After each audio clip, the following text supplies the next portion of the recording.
Wait, these aren't whites. They're Italians.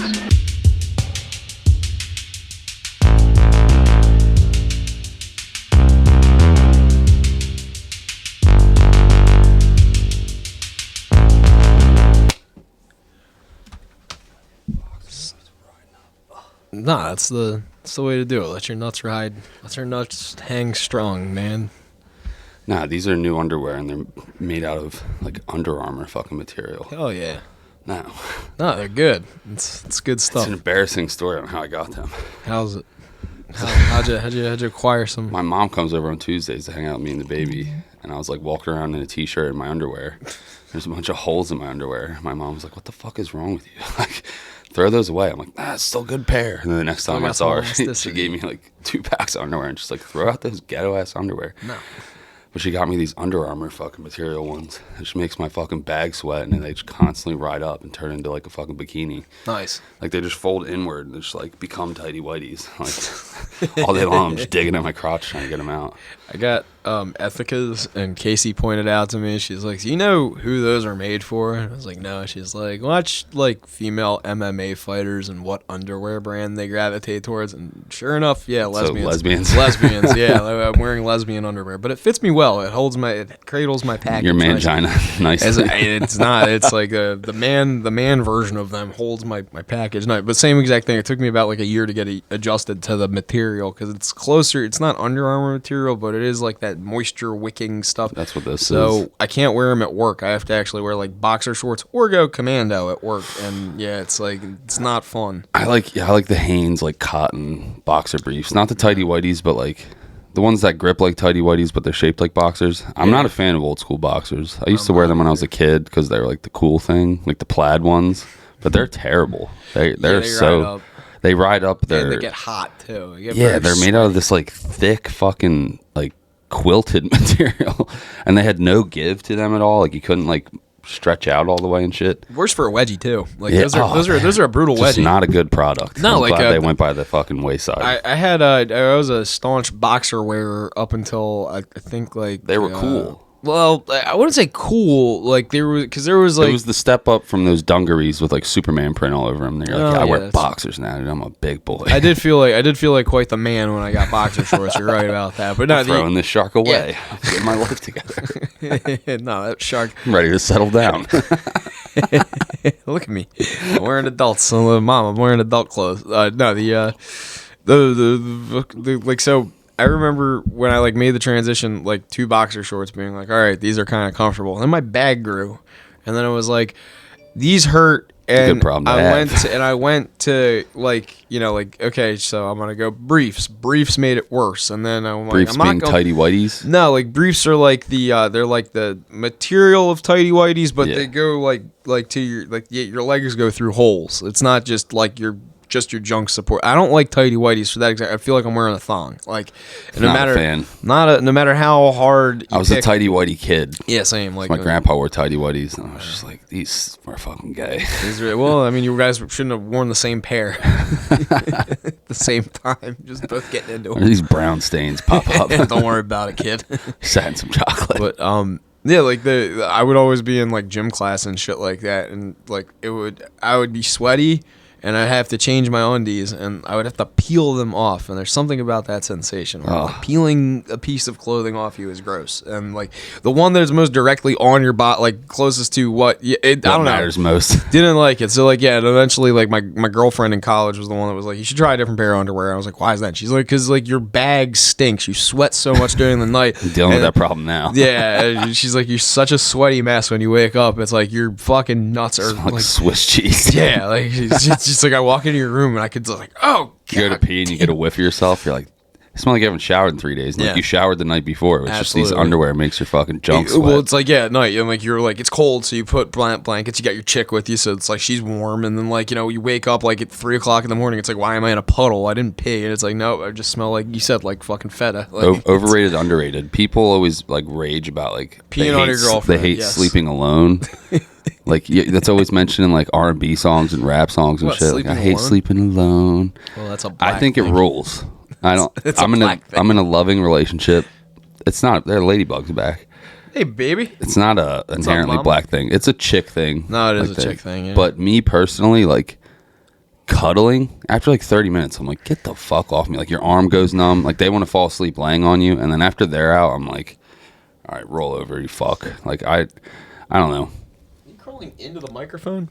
No, you're just staying outside. But no, like we even got a king size bed because before we had a queen, it was like too cramped, especially when she was pregnant. Yeah, you. Yeah. The queen. we're cooking today.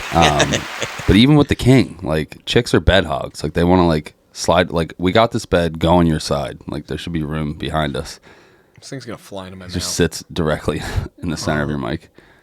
You should eat it. No. Shock jockery. It's a nice little ladybug. It's just hanging out. No, I know. She's a lady. I know what you mean, though. That fucking uncomfortable, I'd like rather 30 sleep minute. alone. Well, I used to feel my grandparents slept in separate beds, and it was because my grandpa worked alternating night and day shift, like shift work. So a lot of times he had to sleep during the day. He had like the blackout curtains and the white noise machine, the whole nine, trying to like.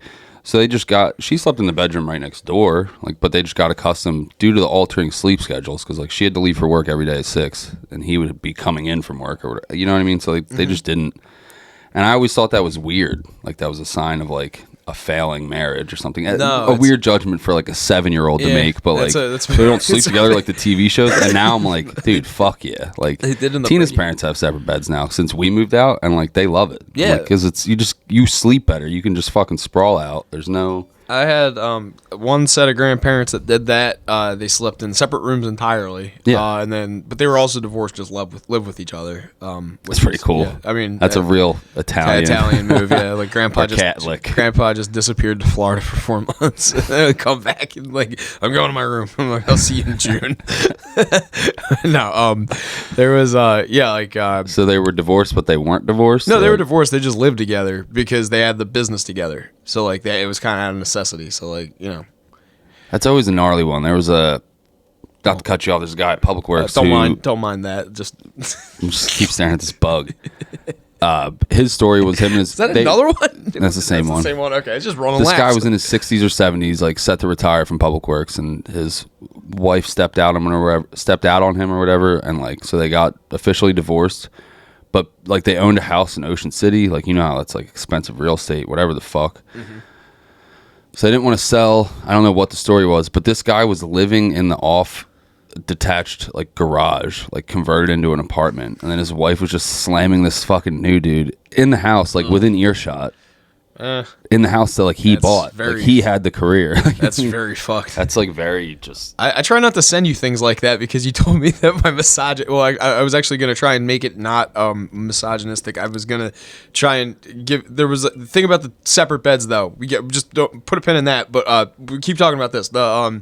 You were saying like the guy had to like listen or whatever to his wife. That was the rumor. I don't know how true it was, but everyone at Public Works would be like, "Dude, he can hear his wife banging the new guy from the garage." So yeah, I try not to like send you things like that because I don't want to like demoralize you. Depict my future. No, but there was like one that me living in the shed. It was it's gonna be a pimp shed though, man. Yeah. You're gonna have all your toys in one spot. I'll put an addition on it. Yeah, totally, right, dude. Get the rest of that. Pull out that back wall, dude. Dude, we'll put a trailer up to the shed, so the shed will be your garage. A plywood breezeway. Yes, dude. Make a Florida room. It's got an attached garage. Bro, come on. You just park my Corolla in the shed. It's like, it fits barely. The trunk is in the shed, and it's like up to like the rear doors. Garage cab. I know what I have. I know where I'm going with this.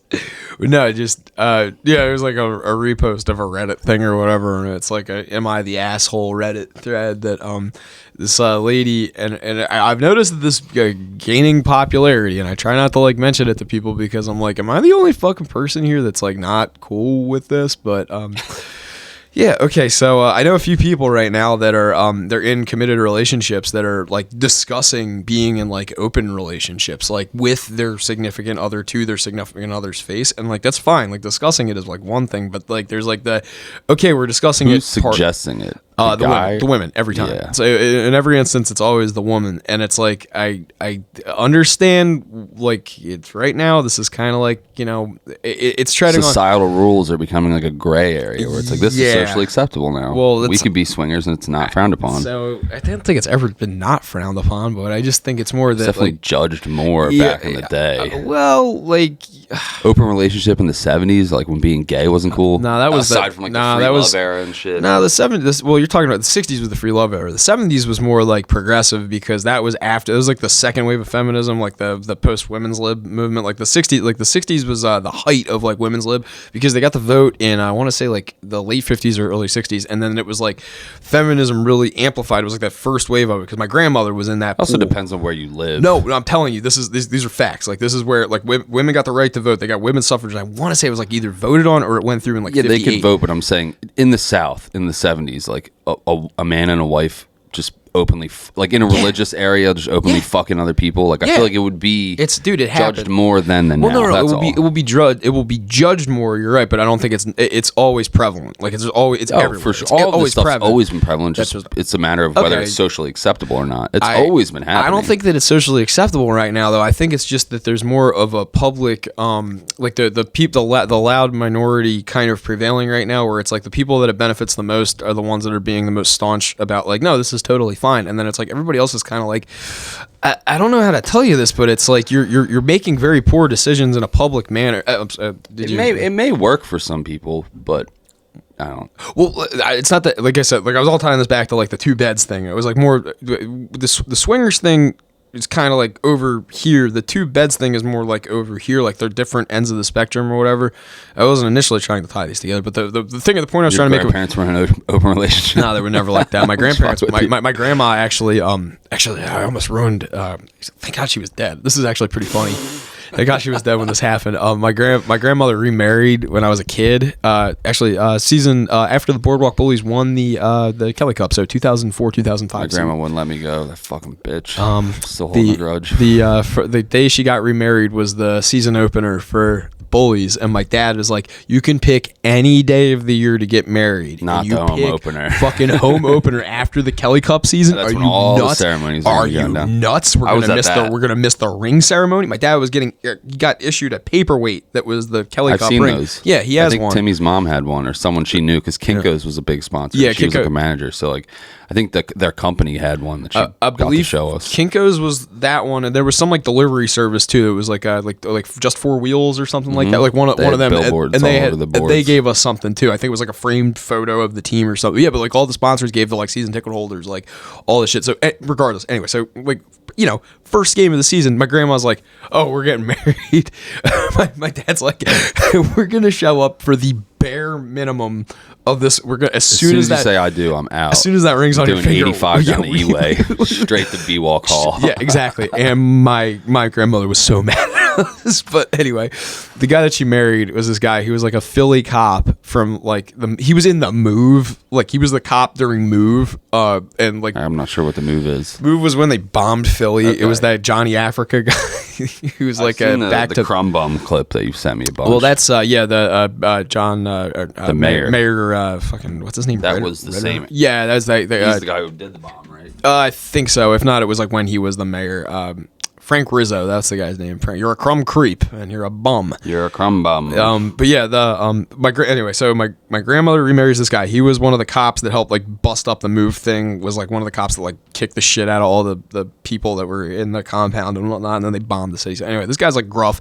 His favorite story to tell me was he was like, "Don't ever." There's a lost beagle. If you see one today, poor puppy in Woodbine. Okay, I'll keep an eye out. Me. It's like her coworker's dog. I'll keep an eye out for it. But anyway, Woodbine, but just in case you were Joe Caesar. Sorry. So I thought it was something important. So this guy's favorite thing to tell us was he's like, never do drugs. And I was like, why? He's like, I caught back in 1972, I caught these 2 drug dealers in North Philly. They had me staked out in this car where I was supposed to look like I was the guy that was the look. They put me in a car that basically he was like supposed to look like the car that was the lookout car, and so that it would be less conspicuous that there was people in it. But like they waited for the lookout to move, so they moved in real quick, and it was like, all right, so the drug dealers go. They start opening up and whatnot, and people are coming around the block. And, you know, his name is Tom. He's like, Tom's like, oh, and I saw, the second I saw that guy start dishing out those bags, I was like, oh, I'm ready. So I got my service issue Smith & Wesson revolver, and I cocked it, and I ran up there real quick, and I shoved my gun down the guy's throat while he was about to serve another person. I said, you better not motherfucking move. And then I took him down. I was like, oh, man, like, what, was he selling, like, heroin? Like, was he, like, guns? Like, marijuana. Yeah, pot. He was selling loose joints. And Tom's like all braggadocious. He's like braggadocious about like, this weirdo hippie fuck had long hair and a tie-dye shirt. He's a fag. And I was shoving my fucking pistol down his he was like all proud. He's like, I think he got 2 years for that. I was like, Tom, you're an asshole. That's crazy. So like so Tom it was a big no back then. Yeah, so Tom was all like braggadocious about this, and he wasn't like a bad guy. He just like he's kind of like a scumbag. Like he's a cop. Yeah, like he just had scumbag tendencies, and like his kids were kind of shitty, and like he just would do things where like I'm like, all right, you're not really my grandpa. I like you, you put up with you, but whatever. So, he also he took my grandmother's ashes after she died. We would like to have had some of those for our own personal keepsake. You gets whacked out. They like quarter it out in these little fucking jars. And he took all of them in a Folgers can down to the bay at the Cape May ferry terminal and just dumped them. That's a weird location. Did she particularly like the ferry? No, it was just random. Like he just did it without telling. I can drive up here. Yeah, I can get rid of the evidence, whatever. But no, so we didn't really like him. But anyway, my grandmother, before she married him, back in the '60s, was a bit of a hippie, was a bit of a free spirit. She was a first wave feminist, one of the bra burners, as my mother would say. And she had a friend that had a pop party back in the day where like they all got their hands on a couple of marijuana cigarettes, pre-rolled joints, and sat around for $1, sat around in their friend's conversation pit at their house and smoked a couple of devil's lettuce joints. And my grandmother and my grandfather John went home, and apparently my mom and my uncle came down at like 6 o'clock in the morning the next day for breakfast, and they were just fried on the couch like. Whoa! Yeah, like yes, 60s weed. It's a new thing, but so I told that story. The first time you smoke weed is like fucking just heavy. Yeah, so, yeah, they were fucking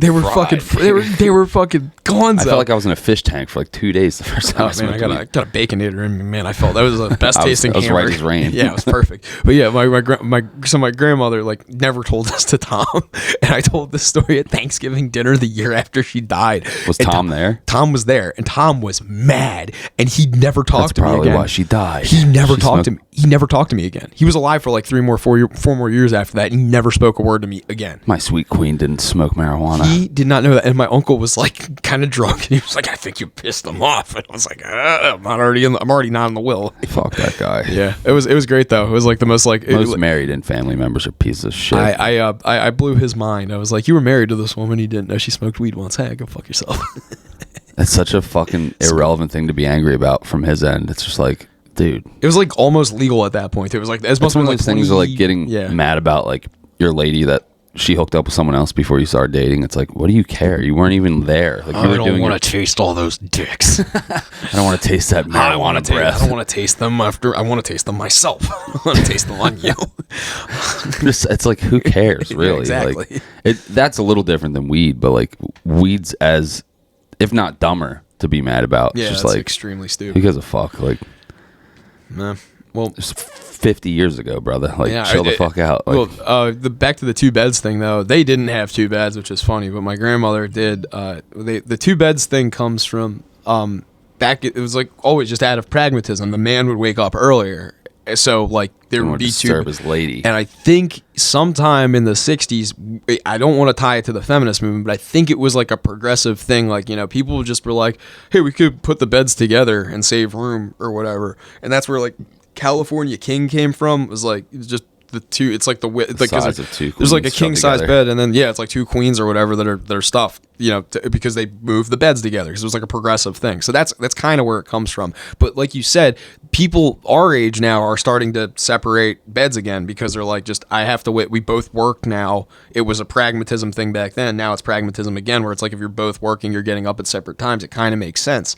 So it's not like I don't know. It's just more like it's not like a societal thing for that outright. It's more just like a practical thing like that, and that's kind of the way that some of these trends manifest. I don't know. It was like something weird where it's like you would think that it was like, But how are you trying to tie swingers into this? It wasn't really initially about swingers. I was just explaining like where the 2 beds thing came from and like why we're making the move. The swingers thing I think was like they just wanted like big beds, and whatnot. I think that was like I said, it was like this was like the conservative open end. relationships are coming back around, or like what? I don't know. I forget how I was tying this together, to be completely honest. Someone talked about that on, it might have been Matt and Shane or Rogan or something. And it's like when it starts out as like the guy's idea, like they just think it's going to be this grand thing. It's like you're going to lose. Not that it's competition, but your girl's going to be able to get way more strange than you. Like it's in your wildest dreams, you're never going to even come close. Usually it's a guy who has something like lined up. Yeah. And it's like he has the one lined up. It's like your girl has bountiful, endless line of DMs waiting. Like it's waiting for you to slip up. Like it's something that gets to me though, where it's like women have the ability to turn around and say like, you should be able to feel like I can talk to men or something without you being insecure. And it's like, it's not that I feel on a cordial level, sure. It's not that it's one of those very slanted arguments, because the second a woman attacks you or like attaches that like, insecurity to the emotion of like you talking to other guys makes you feel insecure, in their head they already have like jumped to that conclusion. So like if you get at all defensive or try to retract, it's like you're already on defense. Like there's no answer to that. So it's like it's a losing argument to begin with, because like the second she expresses that she wants to have an open relationship, you're like, no. Oh, well, you're trying to be controlling, but it's like, yeah, but like, yes. Let's lay down fucking ground rules. Oh, well, I wear the pants. Yeah, it's like it's one of the ground rules. You don't fuck other people. It just kind of simple rule. It just kind of sounds like fucking like a zero benefit outcome. But like I know on a personal level like several people that are kind of doing this, and it's all motivated by the chick. And it's like I don't think the guy's the one instance I know was fully motivated by the chick. Yeah, and she basically backed the dude into the corner and was like, yeah. Either we're breaking up or like we're opening up, but either way, like I'm going and bang this dude. And I would just break up. Like, I would just tell her like, go have fun, bye. Yeah, like, see you later. Like, I think. And there was a story where she got a ride home from the bar from her friends open relationship. In Tacoma and a group of people. No, not this girl. Totally different girl.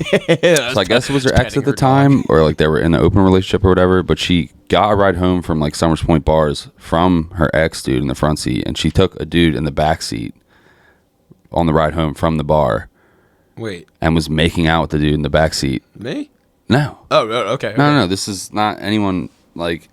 Just a story, nothing to do with you. Oh, okay, because that's happened to me before. No, it was literally she's getting a ride home from her ex/current/open. I don't remember the status at the time, right. But she's making out with another dude in the back seat, and I always would get angry when she told me that story. I'm like, if that was me driving you, and you show up to my car with like another dude, it's just like one, we would have never gotten to that point, right? But if you show up with another dude, it's just like. I'm not driving Miss Daisy for you. Uber. I'm not driving Miss Daisy. And then if I do you the courtesy and you're making out with him in the backseat, like I'm fighting that dude. Like I'm beating the shit out of him in front of you. Like, yeah, I know you're in the wrong. You blame your woman, not the guy. No, fuck that. Like you can't beat up the woman. It's no, you come home and, like when people get caught cheating, they're like, oh, you should blame the woman, not him. It's like, no, well, he's the only one I'm legally allowed to hit right now. So like not legally, but yeah, it's much more frowned upon if I just tee off on my wife. But it's the honorable thing to do to beat the shit out of the guy cheating, and he's in a lose-lose because he's like naked with a heart on. Like you have the upper hand. You gotta swing. Did you by any chance see the short going around about mutual combat? It's like it's not Crip Mac, but it's some guy that looks like Crip Mac without tattoos talking about mutual combat, and I want to say it's like Tennessee or Alabama. I can't remember what. No, I didn't. What does he say? It's like a town where the mutual combat's like legal, and all it just means is that if I want to scrap with you, as long as we both verbally express that we want to, like, all right, let's drop the gloves, let's go. As long as it's consensual, cops can't do anything. This guy was recounting. That's how it should be. Yeah, there was a dude recounting a tale. Like there was just like some disagreement between two people from a third party that like happened in a supermarket parking lot. They didn't even get the gloves. They just squared off on each other, and like the guy was like, "Do you agree to mutual combat?" And the guy's like, "I do." And then the cop, like, there's a cop. You like, may now kiss the bride. Start making out. Start fucking in the parking lot. We're fighting. We're fighting. This is mutual combat. Tap. I'm tapping something. I'm gonna tap.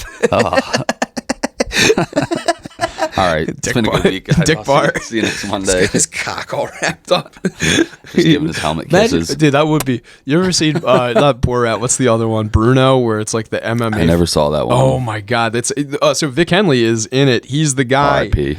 He's the guy at the. I can't even fucking ruin it for you. The last scene is so fucking beautiful. It's like, let's just say. I'll never watch Bruno, so it's fine. Okay, so Vic Henley does a great job explaining why it's like exponentially funnier that they give no context to for legal reasons in the movie. But Sacha Baron Cohen almost got like permanently kicked out of America because of that stunt at the end of Bruno.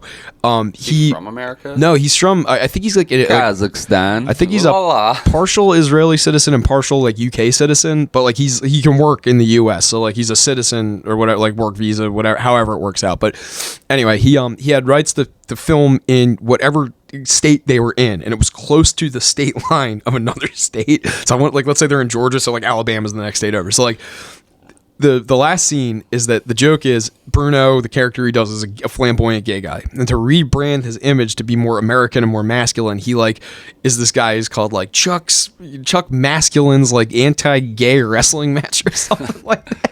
It's like really on the fucking nose. It's like a guy in a flannel and like fucking work with boots, fake mustache, sunglasses. There's like, you know, American like flag sleeve tattoos, dude. So it's like a cage match, like octagon MMA thing, and they fill it. And just in the movie, it's like they just get people that just like there's people that show up, they're drinking. It was like, so Vic they Henley. Just think it's some like C League MMA fight. Vic Henley is the MC, like he's the Bruce Buffer of the thing, and they didn't tell him beforehand, okay, this was only marketed to a town that the only thing in the town is a prison, so it's both prison guards and employees and recently released prisoners. And they made a lot of gay energy going around already. Then and they're all like, there's like just this tension in the room already to begin with because of that. And he's like, and then they made beers like $2 or something like that. Yeah. So it's just rowdy a time. Rowdy, drunken mess. Southern crowd. Of Southern fucking recently released probates and then like prison wardens that are like they've been anyway. So it's like the plot of The Longest Yard. So they do the match. They gotta do a prison guard / convict Royal Rumble in the cage. So like they have a couple legit matches that are like, you know, they're real MMA, but there's not like, you know, for points or anything. But then the main event is obviously like Bruno and Sacha Baron Cohen and versus who? It's this guy that is like in the movie in the context. I think it's like his manager or something like that. But they're supposed to fight, but the punchline is they start just like making out and fucking in the middle of the cage. Probably really upset everyone there, dude. They probably joined forces. Beers are flying and people are freaking out. So they had like a trap door, and Vic Henley's the only one that knew this too, because he was the MC. He just had no idea that was the stunt. They're just like, yo, MC this thing. And we'll pay you fucking $5,000 to come down. So they had like just a date to him. He had no idea that a movie was being filmed. No, he knew a movie was being filmed. It was just he knew it was like for something. They were just like, but they gave him no context. They're just like, there's going to be we're these doing people. A movie about underdog MMA fighters or something like that. I think he might have known that Sacha Baron Cohen was like attached to it. He probably assumed he would be in the crowd, not like that's why he was the MC. Anyway, like there's a trap. When you see Bruno, you don't even recognize him as Sacha Baron Cohen. Yeah, like unless you know the show too, which it's like it wasn't really popular. Like Ali G's show was kind of popular here, but not enough where you would recognize Bruno from Ali G's show. He was a character in a show. Yeah. Gotcha. So like anyway, so like there's a trapdoor on the stage, so these guys are like fucking at the stage and then find a way, like after like the chaos erupts or whatever, they get out and then leave the venue but cross the state line into the next state over. So they incited a riot and then fled. So they had federal marshals called because they just riled up all these like ex-cons and fucking prison guys, started a riot, and then were like, they're doing gay stuff. Let's fight. They literally like did like a federal crime. Like you can't do that. You can't rile people up and then leave like that. Why not? It's illegal. I know my rights. Well, it's not your right. What does crossing the state lines have to do with because anything? It's like you can't incite a riot. You have to like prove that you weren't deliberately trying to make a scene or whatever. Like you have to stay there and sort shit out, and like they're gonna get fined. But because of that, it's like fleeing was also. And then once you cross state lines, then it's a federal matter. The underground gay railroad to Louisiana. Like what? Sucking cocks and fucking asses all over. But yeah, once you cross state lines, it becomes a federal matter because was Vic Henley just left there without the trapdoor? Apparently, he's just like Vic Henley was left to kind of sort things out, which is even funnier because he's. I know a song by Ray Charles about this. He always had song info. Yeah, it was the like he was on Owen J, like when it was Opie and Jim, and Sacha Baron Cohen was in studio. That episode's on Sirius XM, but it's hilarious. That fucking story's hilarious because him and Sacha Baron. Vic Henley in general is a very funny dude. You know what's funny? He doesn't look anything like he sounds. No, the first time you see the YouTube, he looks kind of Opie and Friends. What was his? Opie show called? Just Opie Radio Opie show. Radio. It was after him and Jim split, Yeah. and like they had videos of like it would be like Sherrod, Vic, and like Carl. Chris DeStefano was usually Chrissy on there. D. Judy Gould or whatever her name was. She was like a regular for a while, and she sucked. I don't remember She's her. funny, but she just I know the name, but I can't picture her. She's like an old Jewish broad that would like always try and get like the men in the room to like, you know, like fawn over her, but she's like God bless you. She's like a lesbian, so she would do it to just kind of like bait and switch. But after a certain like age, it's not, you can't get away with that anymore. So she's like in her 40s, like Who's trying that to, other lesbian Jew chick? It's like not Silverman. Jessica Curson or something. Yeah, like yeah, that. Jessica Kirsten. Yeah, She's like, I like can't tell if I hate her or like her.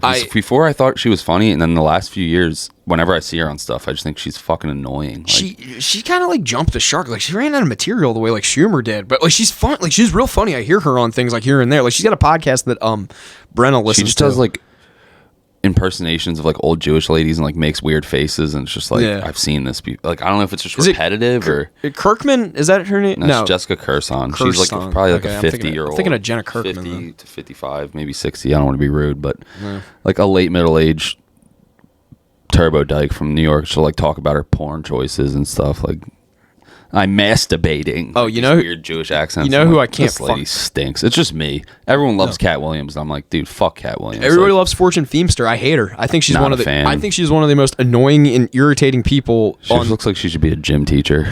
Dude, her comedy isn't funny, and she just brags about being like. I don't know if I've ever seen her stand up, but just her appearances on stuff, I'm like, could do without her. Like she did one with Bert, and she just talked through the whole fucking thing and didn't give Bert any angle to be funny. That's impressive. And that's like, yeah, dude. I kind of like it. But like even like Bert, like shutting Bert down, I'm like, all right, like you got give him an angle to like make like play off of or something like that. He usually is like a good deflector. Like that's where he thrives. He's like really good at being like, I'm an idiot. Ooh. Yeah. That's a pretty good Bert right there. Well, it's solid. I'm the machine. Oh fuck! I meant this one. I had a good idea too. We should do this is gonna be episode I think 88. So Eric Lindros right now. Dale Jr. episode. We should for the episode 100. I was thinking about doing karaoke, but what would you say about us doing karaoke? An open mic because Jay has open sponsored by the Blacktooth Podcast. Well, and Traction Motorsports and Stewart's Handyman Service. We'll just give everyone free sponsors. Fake until you make it. Yeah. Anyway, fuck it. But like no, we like for real. We should also have like a talent competition because that would be fucking funny to have people. Tina up there shooting ping pong balls out. That would be great. Tina, you're gonna be a shit. It would be great too. She's still pregnant. She's shooting ping pong balls. The kid pops out, knocks all the cups over. It's a boy. Jesus Christ! Sorry, Tina. Get yelled at later. For this. Nah, you're fine. Nah, she doesn't listen. Dumb bitch. But no, because I was gonna say I can do some pretty good impressions. I think I would be my talent would be impressions or sing karaoke. I would sing karaoke for you. I'm trying to think of what my talent would be. You can juggle. I mean, you could light some shit I'm on. Like a very below average juggler. You do. You impress me every time you do. I don't know. Well, the only reason I say I can't rollerblade backwards across the stage. Hey guys, watch this. How many golf balls can I shove up my ass? Talent. Well, I was gonna set fastest lap time at the Lucky Snake the other night. The reason I say the impressions too is there's this guy that was doing impressions when Jay did that open mic in Vineland, and like I don't know if I'm allowed to trash him or not. I'm sorry if I'm not supposed to, but he was bad. Like, and it wasn't that his impressions themselves were bad. He was doing everything that was like so cliche where you're like, dude, like come on, give me a little something more to work with here. Because he would do the thing where it's like, all right, this is going to be Christopher Walken ordering a pizza. Oh God. I'd like, a pie with pepperoni. I don't mind. It's like, dude, just get you're not it wasn't a good. I'm like secondhand embarrassed. Like I would have trouble sitting through some of those open mics. His closer was like him doing 4 impressions, which it was like he already did 2 of them. So it was like Rodney Dangerfield, oh my God, Kevin Bacon, and then like 2 other. My hands are sweating. Dude, it was them as the Wizard of Oz getting stuff, and I forget who the wizard himself was. But like, it was Did he kill or was it? No, it was horrible. It was like all his impressions kind of sounded the same. Steve Buscemi was the wizard too. That was like the fun thing. It was like his Buscemi and his Walken and Rodney all sounded blended together. It was just the gestures and the turning and the shaking of the face. Character now. Screams autism. I really wanted to. He was like 60 years old too. He's older than Jay. Undiagnosed. Undiagnosed fag. I got something for you, That Pill. stinks. I don't think I would go up for a talent show. Nah, you're gonna have to. You're gonna do. You sing karaoke. I sing. Sing karaoke. I do have some bars. I could spit a freestyle up there. You don't even know about Halliburton. Yo. Oh, dude, I thought about that the other day. I got douche chills. Someone mentioned Halliburton on like the Andrew Huberman show or one of these like intellectual podcasts that like came up on shuffle. I'm pretending to listen to cleaning it. the kitchen. Yeah, it was just on shuffle. I didn't feel like changing it. And they said Halliburton. I was like, yo, I'm certain you never heard of Halliburton. I was just like, I think a lot of people have heard of Halliburton. I'm a fucking clown. It's a publicly traded company that bars, manufactures. Dude. I was 20. What do you want from me? There was a girl that hopped up at the end of the show that Jay did, which, by the way, Jay, good job, Jay, at Anglesey. You did great. He made it 12 minutes out of 30 and had to rip the mic out of the host's hand, which I've never seen. Yeah, I saw that on the clip. So there was a He was like, I'm not finished. Yeah, there was a miscommunication about, I don't even need a friggin' beat. I'll spit it a cappella. But no, I'm still riffing. there was a miscommunication with Jay because Jay didn't know how to take the mic out of the holder without the cord. Like, it was just in it and like the cord got caught like that. And you just had to pinch it and go like that. But Jay, for whatever reason, thought like, oh, I'm just going to leave the cord in the holder. And that was fucking him up.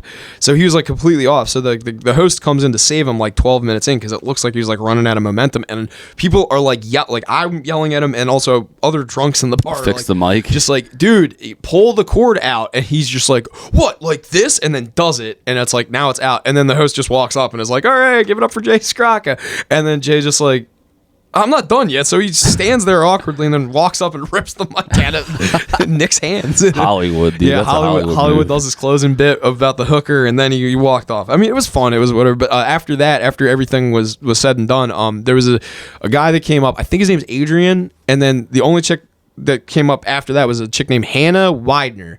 And I don't know, I think both of them have done comedy before, but both of them were really cool. I can't remember the guy's name just because I was breaking all my camera equipment down.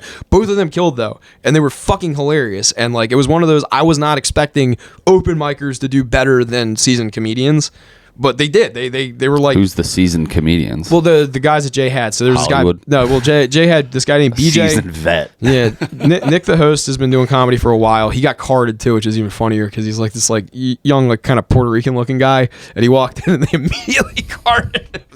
ID bug. Yeah. So him. Calling ice. Then this guy BJ, and then I think the other guy's name was Mike Mayer or something like that. But then there's just like a bunch of people at the bar that I guess heard comedy, and the Hannah chick and the other guy I guess had done it before and were just looking for mics. Went up, did 5, both of them crushed. So good on both of you guys. That's pretty cool. It was really neat. Everybody's trying to get me to Has go to up be there. a rush to do like a sporadic set and do well, and then you're like, I just thought I was coming down for a couple drinks, and now I had a fucking highlight of my week. I like literally my aunt and my aunt's boyfriend and my dad's ex-girlfriend. They were all sitting at one table, so I went and sat with them after I broke everything down. Like, you should go up there. I was like, I don't want to do comedy. Like, I would do comedy and camaraderie with Jay. Just that was that. But this is not. You used to always talk about doing comedy, but I realized I like doing this more, and I don't want to do comedy because I feel like this kind of goes along with comedy. But I'm not. Well, we don't want to be a comedy like a comedian podcast. That's just like it. Just talking about mics every week. That would stink. That's because I feel like a lot of comedians, we have this rare niche where we both are like working Joes that are like, I see us more as War Mode than I see us as Matt and Shane, and that's like, I know you don't even listen to War Mode, but like we're just two guys that enjoy doing this, and it's like I see this as an outlet as opposed to it being this is our therapy. Yeah, like as opposed to it being like a platform to be funny and then plug our like, I don't know. There's some. We used to try and we would worry about when stuff. Well, you would worry about when episodes like weren't funny at all, and I'd be like, who cares? I'm not doing a fucking hour up here. Like, actually, last week's was pretty good when Autumn texted me. She's like, "You guys are an old married couple." I was like, we have been bickering a lot lately. Yeah, well, both of us had trouble at home, baby. You got a baby on the way. I got to start a corporation. It's fucking nuts. I've been editing so much too that I've just been on like no sleep, and then Jay's lackey. Yeah, basically, I'm his fucking workhorse. Here's what do they call it? Page or whatever. Yeah. Here's I'm Jack McBrayer on 30 Rock. He's funny. What's the fucking term? Intern? Yes. Okay. That's it. I'm his intern. Thank you. I'm his coffee bitch. Yeah. I want to be Jamie Kennedy and Jay and Silent Bob, where I walk up and Chris Rock's the director, and he's like, Cracker. He's like, did you spit in it? I'm like, no. Like, he put boogers in it. He's like, 100% booger free. And he makes Jamie Cameron. He's like, taste the booger free. And then slaps it out. He's like, make it again. They just keep slapping coffees at Sure it. did played at Dino's. Yeah. Oh my God, Jay. And not just Jay's gonna be fucking Hollywood Jay asking for sushi, and then like, did I say I wanted fucking spicy fucking tuna? You know. What's his rider? I don't know, man. That's a good. What do you think would be on his rider? I don't really know Jay like that well. Like, to be completely honest, like 2 large mac and mayonnaise pizza. he likes pies. Oh, he loves a pie. He can crush a pie on his own. Like, I know Jay from like small talk on here and stuff, but I don't think I've ever actually like had a legit hang more than like 10 minutes with Jay. The most I know Jay from is your Snapchats late at night where he just looks like me, just mouth open on the couch, watching just, Nazi documentaries and me putting filters on him. I can really relate. I was Tina does the same thing to me like every night because I'm just the dad asleep on the recliner, like, and she just every day I wake up to pictures of me just mouth open, fucking snoring. I'm like, did she find that geisha filter yet? Because I was having fun with that, making Jay a geisha while he was passed out and mouth open the other night. What's a geisha? It's like that Asian thing? prostitutes in Japan. They're like they make their face they go in white face with like red freckles, and then just they're not like escorts, but they're the escorts accept the sex. You just pay them for their company, and like it's like one of those weird like reverse escort. No, it's more genuine. It's actually like one of the more humble I want to say practices. It's like a profession, but like people take it like real seriously. Like they do it like it's so old and like deeply entrenched in specifically Japanese culture that people like are noteworthy fucking geishas. Like there's like celebrity geishas and whatnot. And it's like you're basically as close to being a prostitute but it's more, instead of you being like an OnlyFans Is there any model, touching ever? So you're not supposed to, but like in the formal theory, no. Like this is just someone that you're paying for their company. They follow you around while you're like usually deployed at war or something like that, so you can feel a female presence with you, but like without there being touch. Is your wife cool with this? It's yeah, like it's supposed to be like the alternative. Do you fucking basically, but it's not intimate. It's just like hand jobs. Yeah, it's just like but like in reality, they're totally fucking sucking them off like and whatnot. But yeah, it's a look. It was always prevalent. And actually, there's so your dad's a geisha now. Yeah, my dad's a geisha. My dad wants to my dad wants to take all the boys that are on shore break out for lunch. No, there's actually geisha ghosts that are like well known too, because the Japanese are all spooky. Yeah, it's pretty. There's like a lot of Japanese have interesting intimacy with the dead and the what do they call it? The veil or what? Forest. Yeah. Well, they think that ghosts over there, it's actually funny because they think that ghosts are actually citizens. They treat like paranormal activity as citizens, but then Patrice pointed out that they treat black people like ghosts. Which is, they don't exist. Dude, they have a word for it. I forget what it is, but Patrice learned the word and said it. Yeah. Nosts. Toasts. Ding, ding, ding, ding, ding, ding, ding.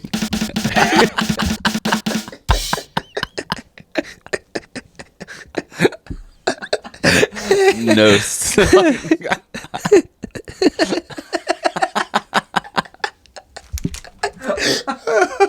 Yo, I'm gonna pee my pants. No, it's fucking killed me. So, you want to do plugs? Carrying on NASCAR conversation. Phoenix got a lot of hate yesterday. A lot of people said it was the most boring race of the year. I would have to disagree. To me, as a whole, Vegas was a more boring race. But I'm not a Hendrick fan, so I didn't necessarily love the finish. But people say, the finish was more exciting. Tyler Reddick was closing in towards the end there. But, I mean, the last 2 to 3 laps, Larson was in no danger. Like, Kyle Larson Reddick kind of blew a shot there. And I know Bell had a 6-second lead to win yesterday, but I thought as a whole, the race was more interesting and exciting than Vegas. Vegas was a fucking snooze fest, if you ask me. But for some reason, Phoenix got much more hate. C-Bell got the win yesterday by a large margin, but we had Truex out in front. A little bit of a fuel strategy thing. Didn't get the caution he needed, so he dropped back to 22nd. Was able to rally. I think he got a top 10. I was disappointed with Hamlin. Denny Hamlin had the lead. He was fighting for the win, and he was battling up there with Reddick and spun out. Dropped back to, I think, 22nd. Able to finish 11th. So decent rebound, but that had to be a bummer for him trying to get that first win of the year. Kyle Busch had a fucking nightmare of a day, but RCR kind of sucks. So what are you gonna do? Was Busch the one that went out like immediately, like in the first like 10 laps or that whatever. was Cindric, I think, was the first guy out. I forget who caused the wreck. Someone just spun on their own. Well, whoever caused this pileup. Austin Dillon again can't catch a break. He's one of those ones where he's a silver spoon. His grandpa owns RCR, but he has been so unsuccessful that I kind of root for him because he's a bit of an underdog. He's rocking the number 3. Most people don't like that. I'm not even a fan of that, but I mean, I don't know. He's probably not the one who made that decision. Like, it's probably fucking Pop-Up who wanted to get the number 3 back in the field. Anyway, Austin Dillon gets a lot of hate. He's pretty unsuccessful. I was rooting for him, and it's like the 3rd week in a row that he gets wrecked out in the first like 5 laps. So that was a bummer. I was gonna say, was he the one that was destroying his car with a hammer, and like the guy was holding his sledgehammer, and they're just hitting like the Morgan and Stanley guy's like face on the advert, like just slamming this old guy's face with a sledgehammer. Yeah, that was entertaining. Yeah, but Phoenix on the Jeff Gluck poll, I think it was 41% good race, and then like 60 whatever percent bad race. Jeff Gluck is one of the main NASCAR analysts, like John Madden of NASCAR. He's not on TV, but he's like a media guy. So he works for The Athletic. He writes for The Athletic, and he has a podcast on Dale Jr.'s podcast network, Dirty Mo Media. It's called like The Teardown. Jeff Gluck and Jordan Bianchi, they do a podcast the night of the race, and they kind of just do like a post-race show or whatever. But he does a poll every week on Twitter. Like, was this a good race, yes or no? And this is the first one of the year that was like heavily on the no side. Really? And I thought it was a good race.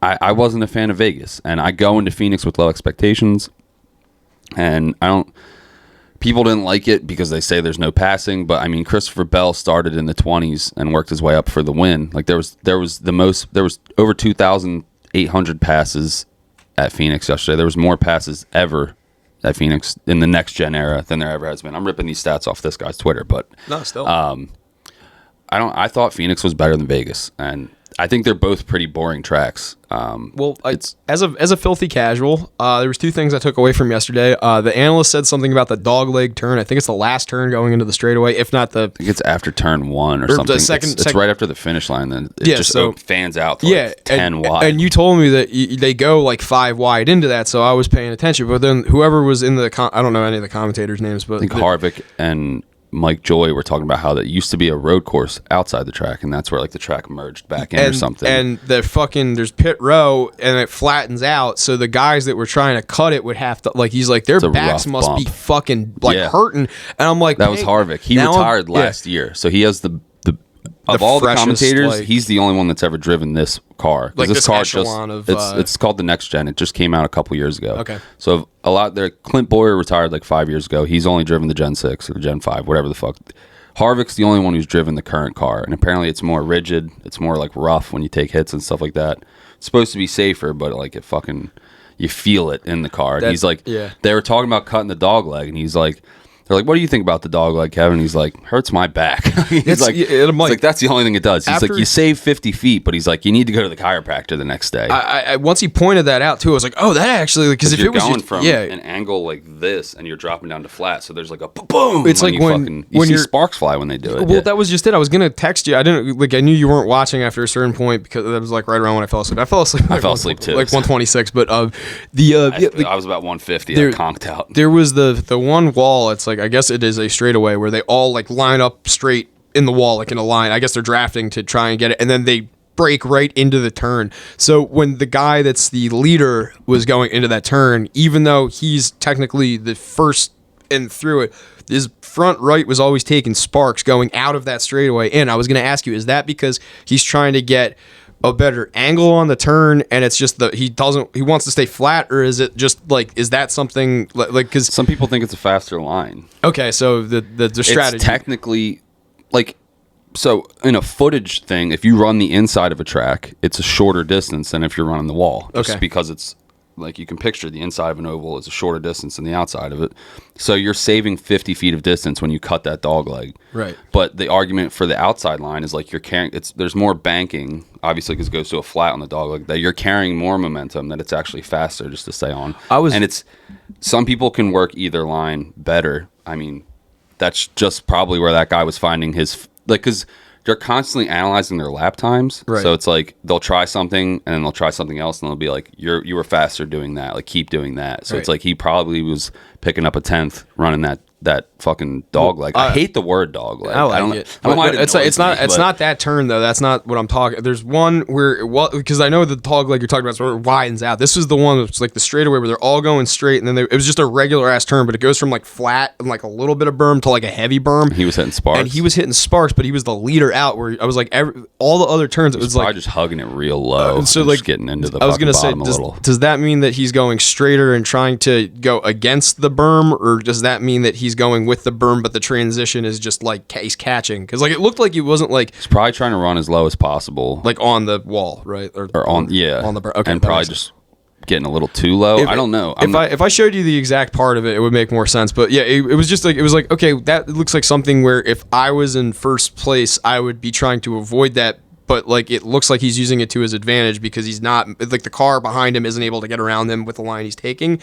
But like it looks like you have like a higher probability of either like spinning out, or if the car behind you can gain on you. Times yesterday, and it wasn't in the dogleg turn. It was just people spinning out on their own. Yeah, that's probably the one. It's probably the quickest line there, and like they're trying to push it to the limit. And if you get like an inch over, it causes that little. Yeah, bump hiccup or whatever. It was neat to watch. It was. I don't know why people are. I guess because I'm a casual. Yeah, and I'm not a Phoenix fan. I'm not a casual, but like most people think super speedways are like a roll of the dice. Like anyway, it's kind of just like who makes it to the end has a shot to win.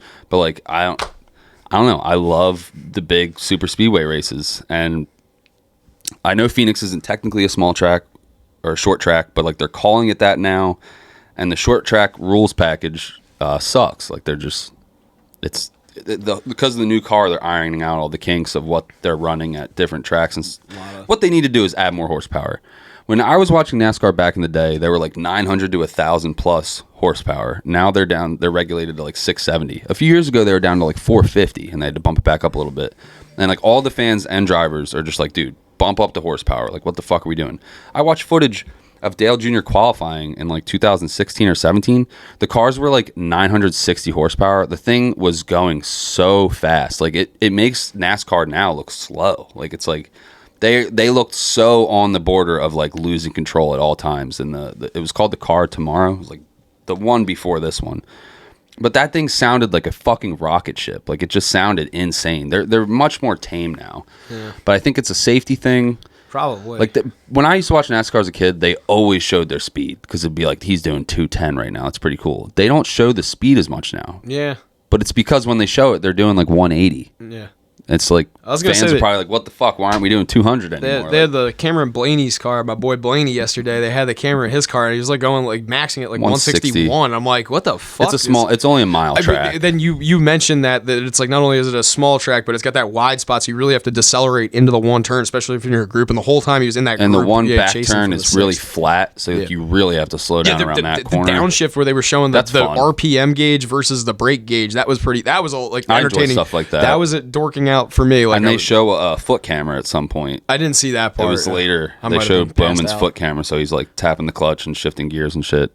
The foot cameras are really interesting at road course races, because like I can't even. I drive stick. I can't heel toe. Heel toe is when you have like your toe on the brake and you blip the throttle with your heel. So like it's this weird like your foot is pointed this way, and then you somehow swing your heel over to tap the gas, and that's so you're supposed to rev match before downshifting. Okay. So but. Me, when I do it, I have to let off the brake, so that makes your car like lunge forward faster, but I'm still blipping and then get my foot back on the brake. But these guys are like so talented, which heel toe isn't like a super talent thing, but a lot of pro guys can't even do it. But they show the foot camera of last year was at the Chicago Street Race. It was Shane Van Gisbergen. And I always hound on the announcers for fucking his name up. Shane Van Gisbergen. One guy called him Shane Van Cheeseburger. They've all butchered his name, but they had Daniel Suarez commentating on the Xfinity race on Saturday. He's the Spanish dude or Mexican that just won, right? Yeah, they had him in the booth, so he has this super thick accent. He's like Shane Van Gisbergen. Fucking, it sounded like he said chicken nugget. Chicken nugget. It's so funny, but I just butchered his name, so I guess his name is hard to say. Shane Van Gisbergen. They had his foot camera at the Chicago Street Race. That was the race where he came over last year. He was like a sports car racer from Australia. He's from New Zealand. He raced Australia. Okay. He's like a champion over there in their like IMSA series. It's like this. They race like these weird like sports cars or whatever the fuck. They do all road courses. He comes over to like be like a celebrity like a celeb shot in the fucking Chicago street race, and he ends up winning a NASCAR Cup race his first time. And because he has more experiences on the street courses or whatever. But they had his in-car footage, and he's doing the fucking heel toe thing. He's driving in the opposite side of the car than he's used to racing in. The pedals are the same. Nice circle back. Make me feel like a fucking idiot. But yeah, they were all like marveling at how good his heel to toe was, and it's hard to do. I've tried to do it a bunch of times in my Corolla, and like it just feels so wonky to like keep pressure on the brake with your toe, and then somehow in rhythm tap the fucking, and you're doing so much all at once. And he was just like smooth as fucking butter with it. I enjoy the dorky stuff in NASCAR, like the gauges showing the brake and like the RPMs and all that, and like the foot cameras. Most people probably think the foot camera's lame. I'm like, that's interesting to me. Statistics and all the supplementary, I guess, information, because it's like you don't really get so much of that with like hockey or anything. Like they'll give you like the stats or like, you know, like a little bit of box score information, but no, like they really like hyper analyze the sport, and that does give you a nice break from, I wouldn't even call it mundanity, because I was enjoying like the race on its own. But, they do have to try and keep it exciting or interesting. They keep it very interesting. Tidbits like throughout the whole thing. Well, just the commentary on its own was very enlightening, because like the one guy talking about the flat part, and then there's they were talking about I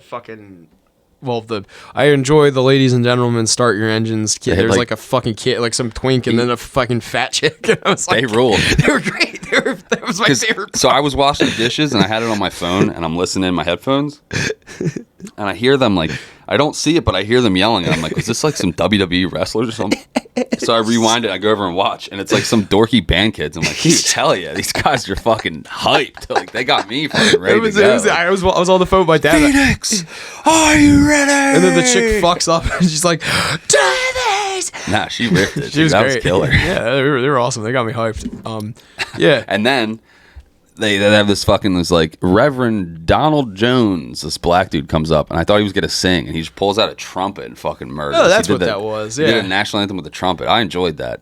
Something different. I thought it was advertising, because I had it on mute, and then I muted it or whatever at one point. I was just like, I heard trumpets and was on the phone. The thing I don't like, I might have mentioned on it before, they do like a prayer before every race. It's like, God, please keep our drivers and our spectators and our pit crews safe. Oh, well, Akbar. It's like, I'm always like, why do we have to bring God into this? Like, I know half the drivers are religious, but I know half of them are probably like, can we fucking like, let's move it Jesus Christ. Like, it's just, I don't know. It's not like church and state. Like, it's a private business. They can do prayer if they want to. Like, I'm sure their target demo, like, the southeastern United States loves prayer. So like, I'll give you the exact same thing, because a couple episodes we were bitching about the LGBTQ thing. This is the polar opposite of that, but it is same sentiment of annoyance. Keep fags and Jesus out of my sports. You let them make out on the cross or whatever. Yeah. I wonder when the first gay NASCAR driver will come out. Oh, that's probably going to be a while. They just let blacks into the league. Barely. Bubba was doing all right yesterday.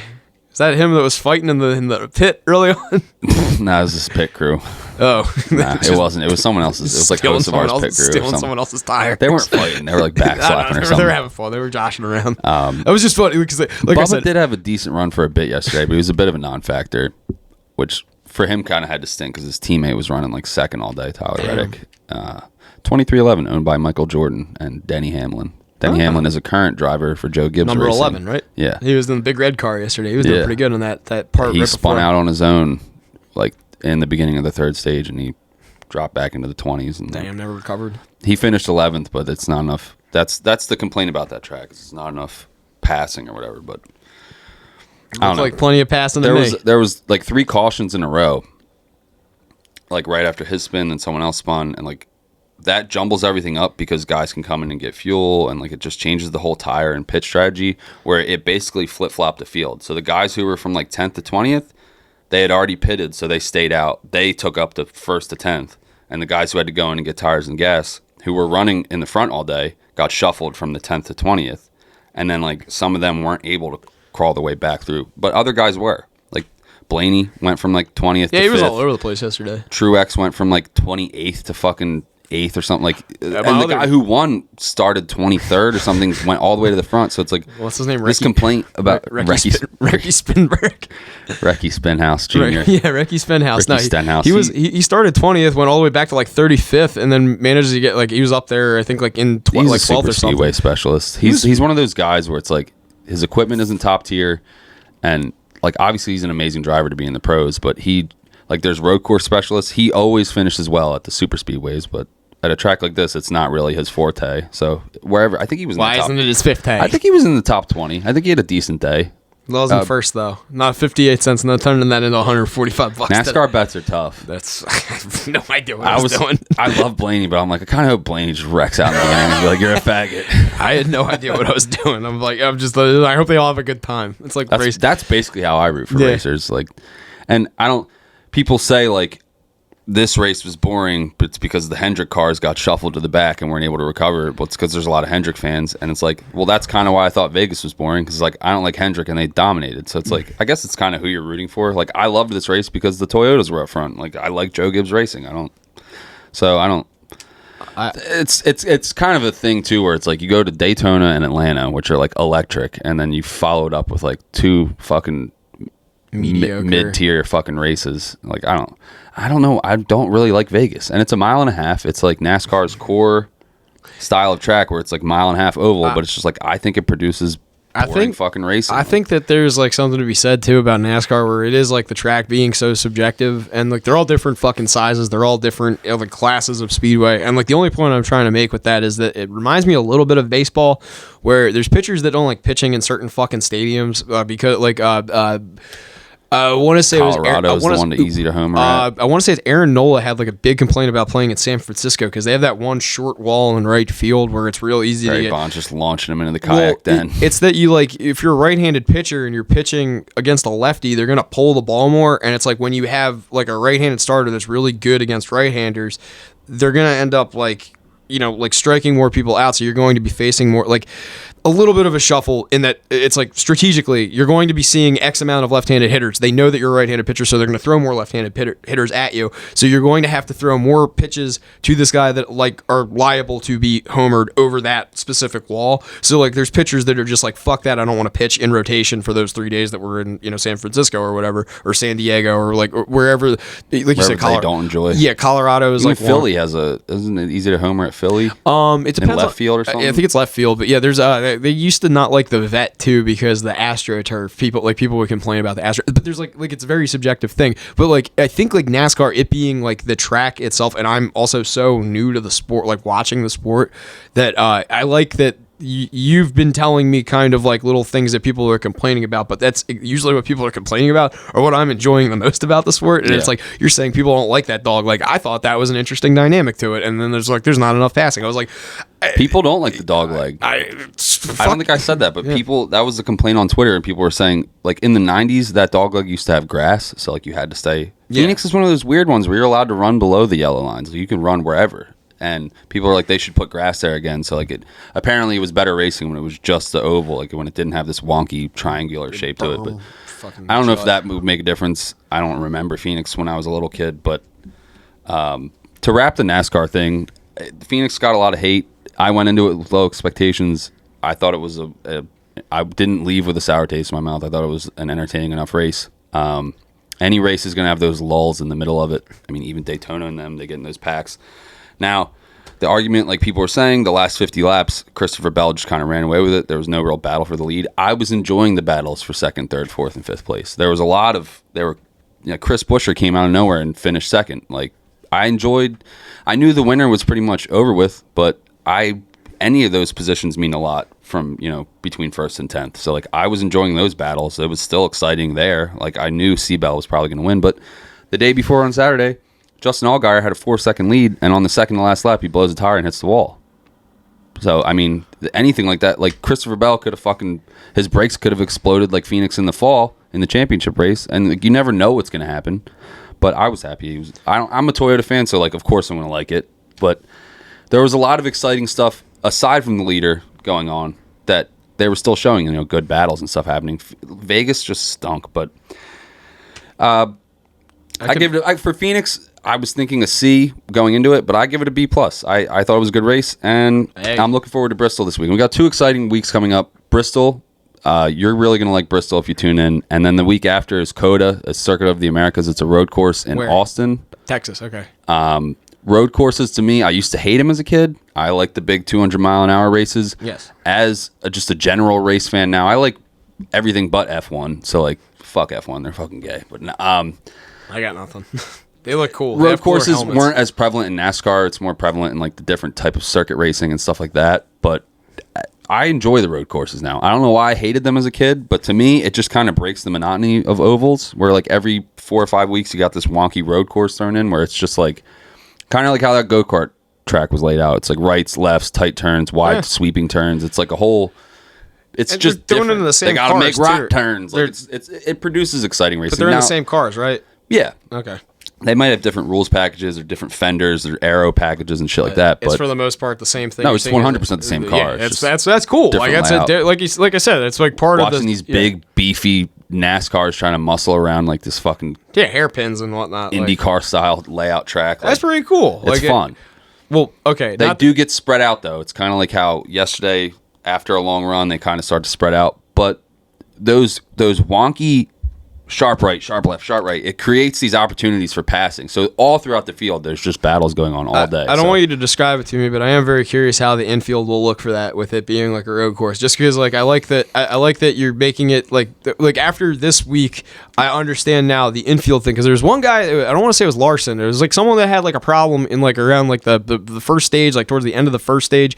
They had like a 0.8 second delay or something like that because they didn't fucking drop the car correctly. They couldn't get the tire on. Yeah, I think that was Larson. I think it was him, and he ended up being back in position, and then immediately like overtook that. But like it wasn't like a strategy, obviously, but like he fucked up and had to make up. So like I wonder how that looks in a road course now, because the pit road is relatively the same. I've never watched. No. I just mean the transition back in when it's not a circle. I just mean that's probably like going to be something I'm going to. I think the pit is usually next to like a straightaway and have you going out in a pretty. Yeah, like I'm saying, I know you don't care because you know the sport. I'm saying that's something that I did not know. I thought you just go off. You could take your dear sweet time, set up, have a fucking picnic for all they care. It was just you got to be like kind of quick about it if you want to stay in the race. I didn't realize full service tires and fuel stop. If you're not like 9 seconds, you're like fucked. It's crazy. That. All 4 tires and like 30 gallons of fuel in 9 seconds. Well, like I didn't know that you couldn't. That you weren't just back in the same position when you went back. No. I didn't know that. See, fuck. That's what I mean. Like people make their days on pit road. You can win a race or lose a race on pit road. Well, because what I'm more confused at is like when I saw the indoor circuit pit, there was no pit. Like the pit was like you would if you spun out. In a lot of lower league series, it's scheduled pit stops. You can kind of take your time setting your shit up. Yeah, it's different. It was way NASCAR, different. NASCAR, they do pits under green, like live. Like they do have 2 scheduled cautions, the stage breaks or whatever. But yeah, it's a high pressure situation in the pits for sure. I had no idea. Yeah. I was very like confused by even during the stage breaks. Like your position's up for grabs. So like you could be in last and be like, "Fuck it, I'm going to run old tires." Everyone goes into pit. You're in first now. Like there's a whole strategy to it. So I didn't know. Like that's what I mean. I know it's not necessarily physically where it is on the. I just mean more that transition in and out. Like because there was more strategy, I think, on that course than any other NASCAR course I've seen so far. That being an element of it was just something I was interested in, and like now that you say that this isn't a perfect like thing where they're going to be spread out like a lot further, I'm more curious how that transition is going to be. That's what I'm excited for. Merging back into traffic at Bristol will be exciting for you to watch. Because there's like no room. Yeah, it's just like this little fucking... Trying to get on the expressway on fucking like July 4th. Like Tina got a kick out of... She was like, I've never seen the fuel guy before. And I was just explaining really? How like... I know that he's got the big thing. It's not a 30 pump. gallons. Like, and I'm like, they're all like D1 defensive ends who like didn't make the NFL. Like she's like, why? And I'm like, because that fucking gas can weighs 900 pounds, so they have to get some big gorilla that can hold it up for fucking 10 seconds, or more than that, because they have to be ready, pop it in, they have to pull it out, let the guy swing around with the fucking tire gun, and they have to go back in, and it's just like spilling gas everywhere. They have this weird like metallic suit on. It's one of the most dangerous jobs because you're just fucking carrying gasoline.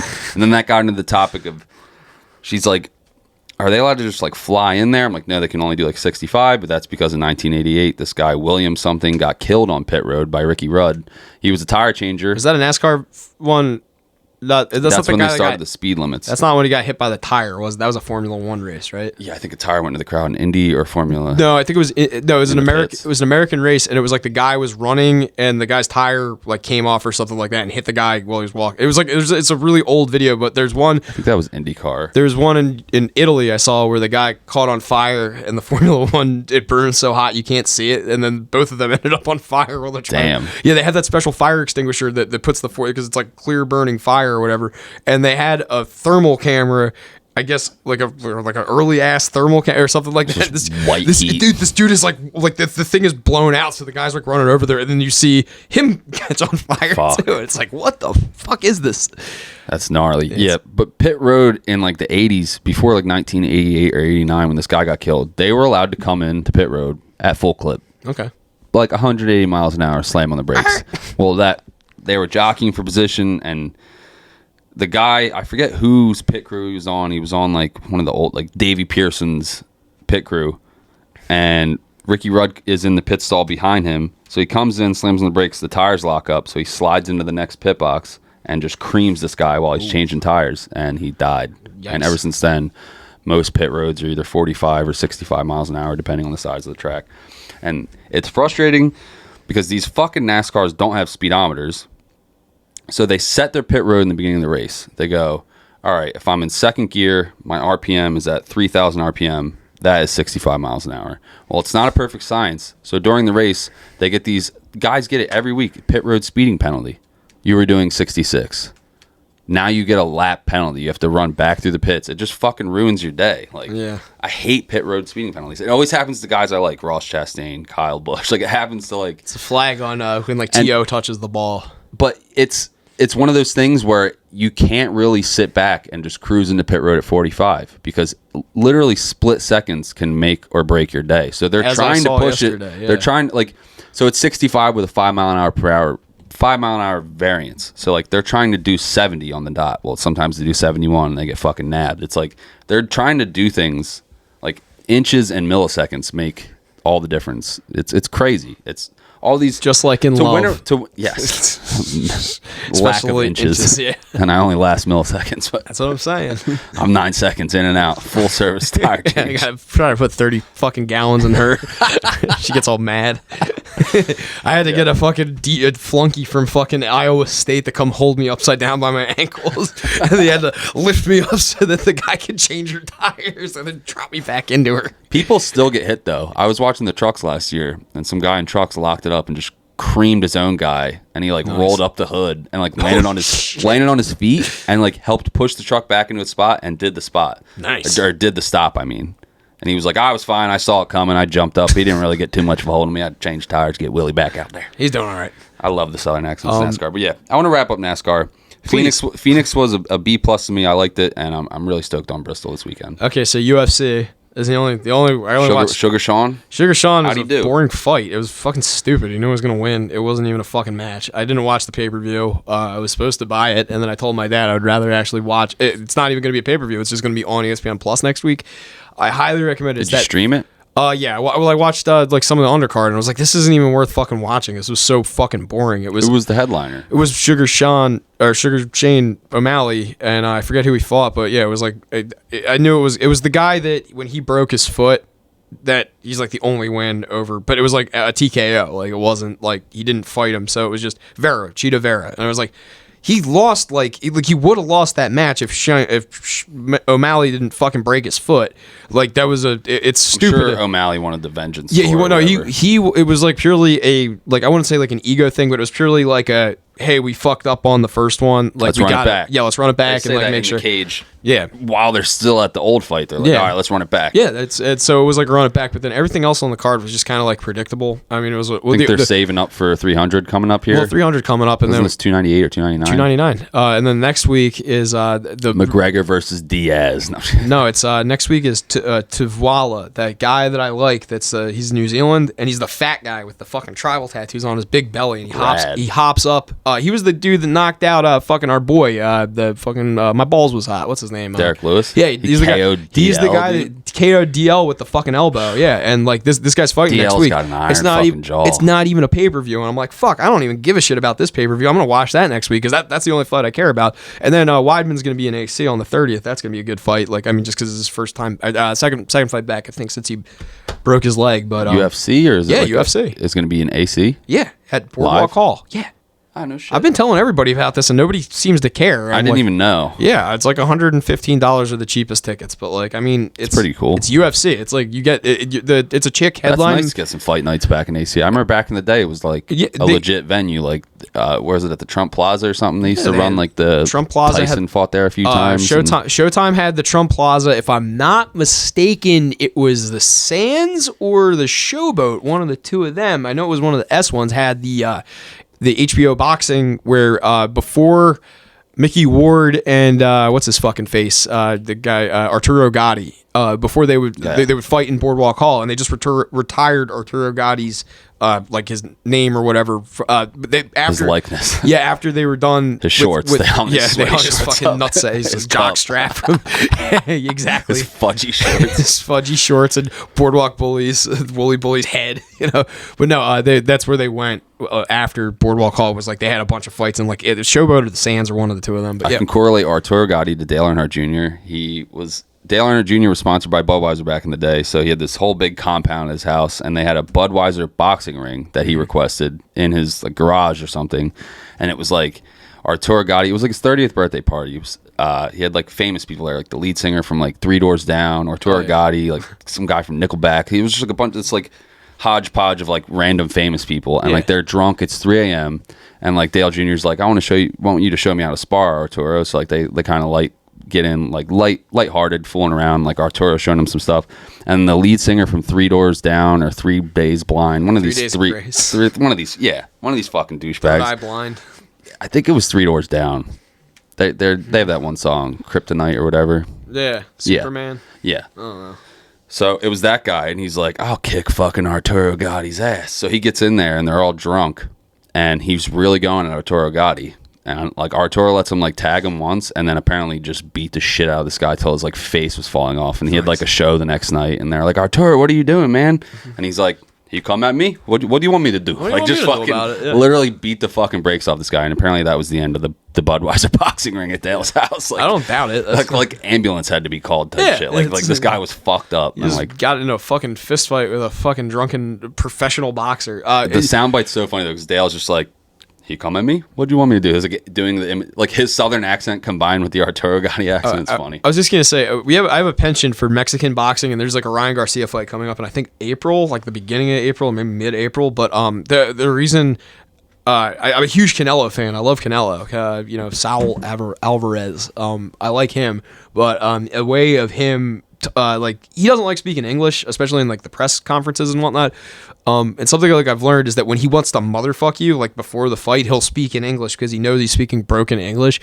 And I guess like it's not like a theme now with Mexican boxers. Mexican boxers have always spoke to their like preference of language, ability and whatnot. But like I think now there's a lot of Mexican boxers or like, Spanish speaking boxers that go like to motherfuck you and like add like a layer of intimidation or whatever that will speak in English during the press conferences. But Ryan Garcia the other day was interviewing for his fight and he was just clearly on cocaine. And the other fighter was like, damn man, how many drugs are you on right now? And he's just like, it's gonna be a good fight.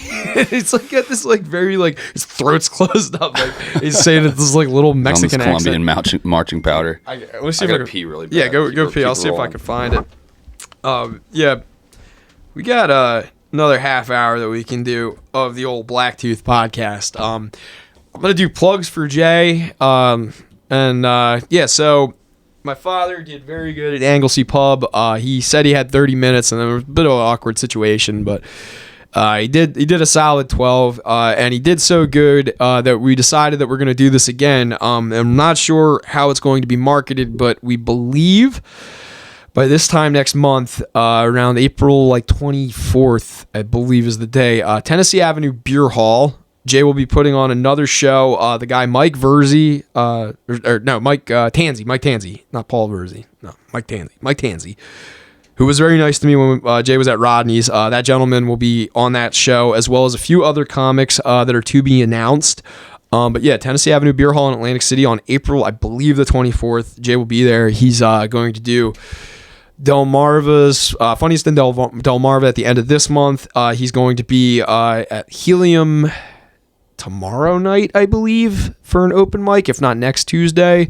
And then he's got the Meadowlands, the March Madness Comedy Festival that's going to be in 2 weeks, I believe. And then he's also got a show, Caroline's, I believe, in New York City on my birthday on March 15th. So yeah, Jay's all over the place. Jay's going to be doing comedy everywhere. And then we're going to try and get, he had a music management company back in the day called Scrock Entertainment Group, SEG, and we're going to start putting on SEG promoted events. So if you see SEG pop up on social media or out and about in your daily lives, activities, look for that, because a lot of the Blacktooth as well as Jay's comedy, and we got bigger plans.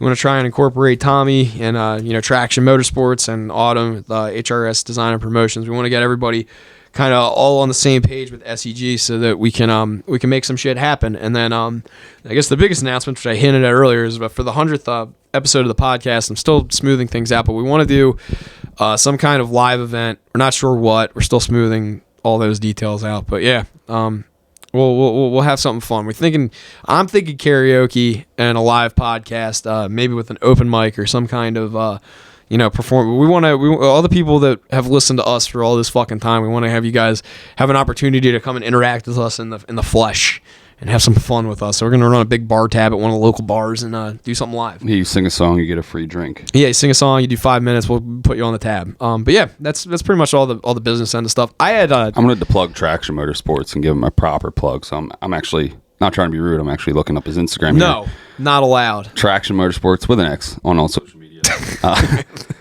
He's got his full schedule listed here. Where's Tommy going to be at? April. He's got some, he's got open races, point races, time trials. He's got all kinds of shit, but I just wanted to list where he's going to be racing out of. He's got Clyde Martin Memorial Speedway, Linda's Speedway. She's a lady. She's a big old speedway. It looks like McGruer Bid Motoplex, Airport Speedway, and Spirit Speedway. Spirit, Jeep, Dodge, Chrysler or something. It looks like they're sponsored by like a car dealership or something. But Spirit Airlines, Dodge. He's got a full schedule here from April to October. First points race, April 13th at Clyde Martin Memorial Speedway. I'm pretty sure that's in PA. If you're in the area, or even if you want to go up, we should go check it out. So hit up Traction Motorsports. Racing's expensive. If you've got a business or something you want to plug, put a sticker on his car, throw him some bucks, tell him the Blacktooth Boys sent you. And we're also sponsored here by Stewart's Handyman Service and Repair. Whatever you need done to your house, give them a shout. 609-338-9427. Stewart's Handyman Repairs and Service, LLC, I think, on social media. And he's a good dude, good prices. He does good work. And another new plug for the podcast here, just remind me with the glass, with the mug here. Misty Meadows Farm and Sheep Dairy. My mom's friend Shaban actually is taking over running it.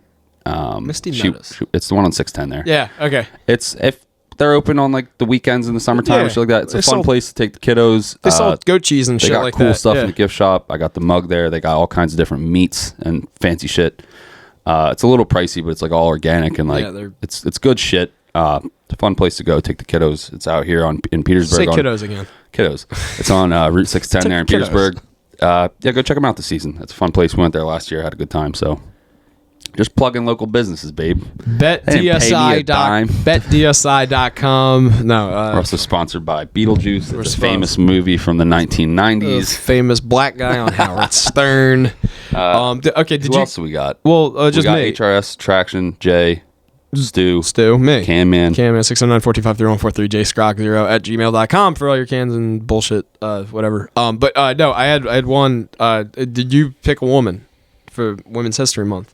I forgot about that as soon as we. I got two. So I got two. I wanted to do Lizzie Borden today. That's a pretty good one because it's a spoopy tale. They think she might have been possessed. All right. My woman of noteworthy is noteworthy woman for Women's History Month is a chick Lizzie Borden, she was I want to say it's like the New England area. I want to say it was like Connecticut or Massachusetts, one of the two. But she, some tough broads. Yeah, she came home one day. She lived with, I believe, her husband, and they had a friend over. There was a woman and a man in the house. They all went to bed separately. And then the next day, Lizzie leaves the house, and then nobody hears from the man or the woman for like a couple of weeks. And it turns out that both of them got like brutally assaulted by someone with a hatchet.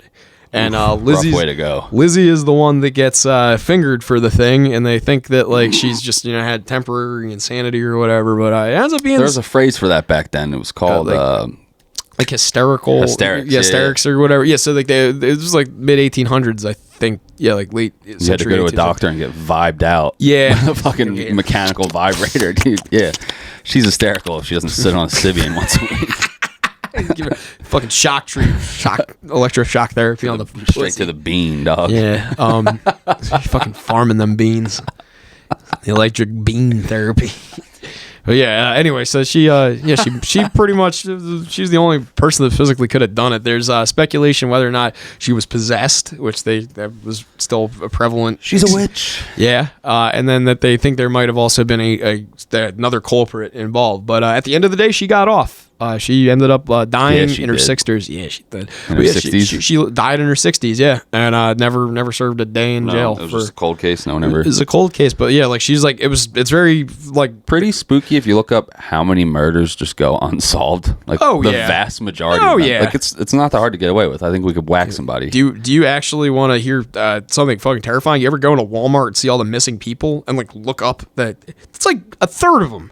And like some of them are like what? A third of them are what? Missing people on the like if a third of them go unsolved or no, like a third of them are on the board at Walmart. There's like so many more that are just like they don't have like enough information or they don't have a picture. They just sometimes have like a name or like where the person was reported missing from, like their parents or whatever. But yeah, like I've seen the small version of this at Wawa in Ocean View. Dude, go to Walmart up towards the front where like the pharmacy and the eye doctor like a is. Fucking billboard of missing kids. It's like 80 fucking names every fucking time. And if you go to different Walmarts, it's different names. It's only your county or whatever. When I was in Louisiana, they had one that was like easily like 150.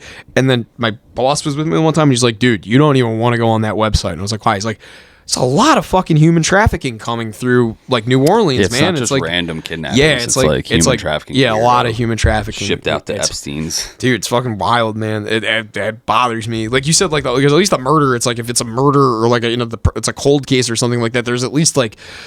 Unless you the person wrap your head around it. In a sense. Like it's like this is like did the person get kidnapped? Was the person is this a coerced thing? Are they in a fucking nail salon somewhere? Because then you find people that turns out like they disappear and they don't want to be found, and that's a lot of New Orleans people and transients.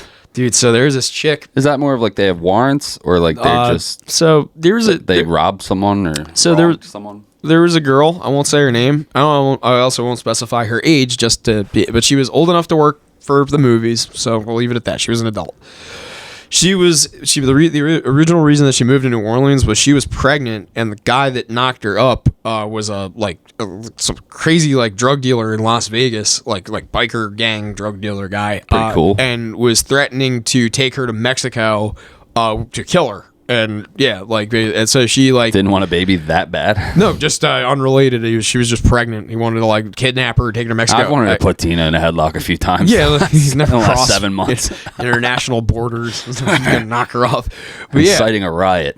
Yeah, exactly. With Vic Henley, starts smooching.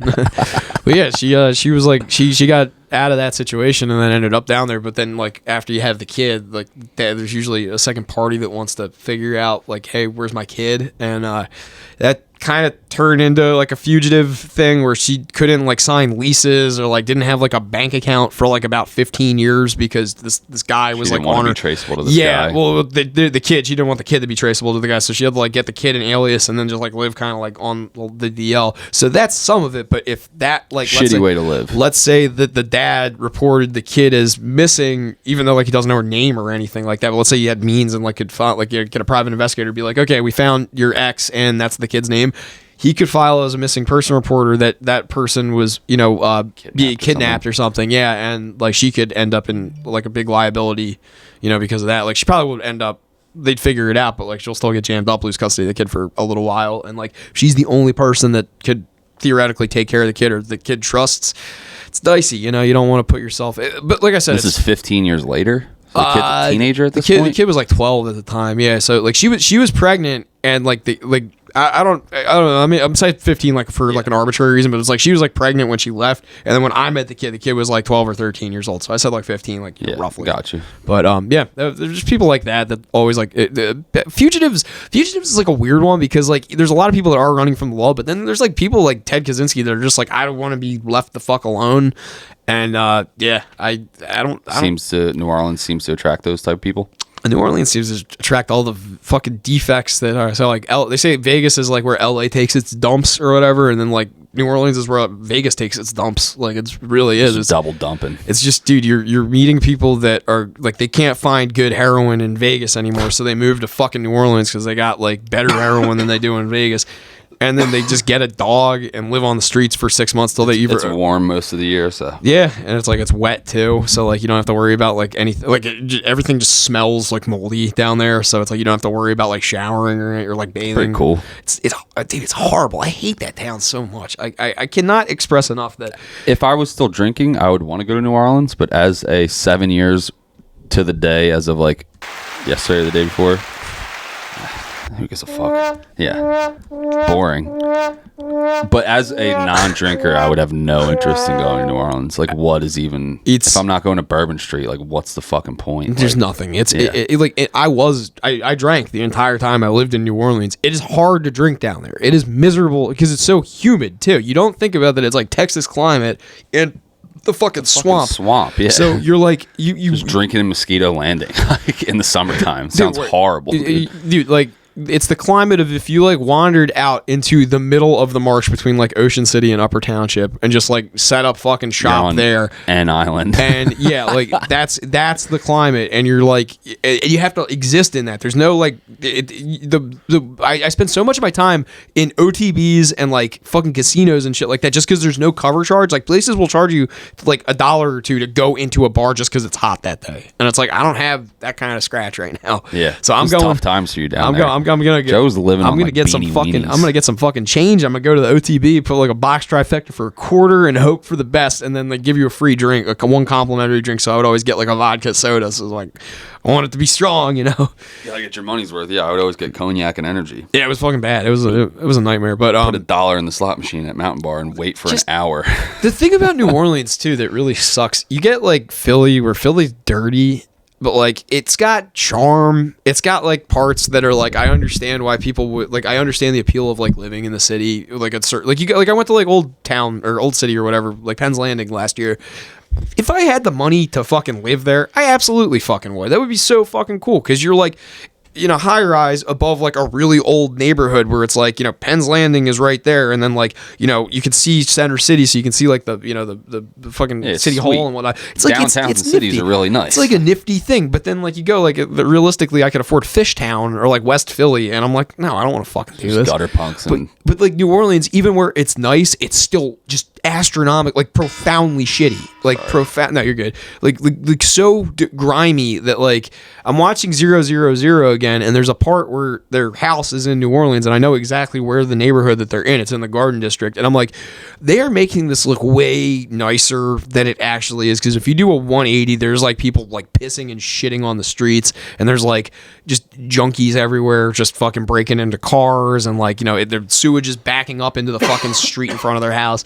There's like roving gangs of kids on bicycles doing fucking wheelies, and if you fucking step in front of them or whatever, they'll try and run you over. Like it's fucking brutal down there, and life is so cheap that they don't care. People just die and will like kill you. A lot of gang violence. Not even gang violence. There was that video I talked about it on here before, but there's a guy walking with his son, and there's just some random black guy that wanted to rob him, so he runs up behind him and does a knockout game, and the guy's head hit the ground, and he fucking bled out and died on the sidewalk while his son's like trying to give him CPR. It's like kids like, you know, 15, 16 years old.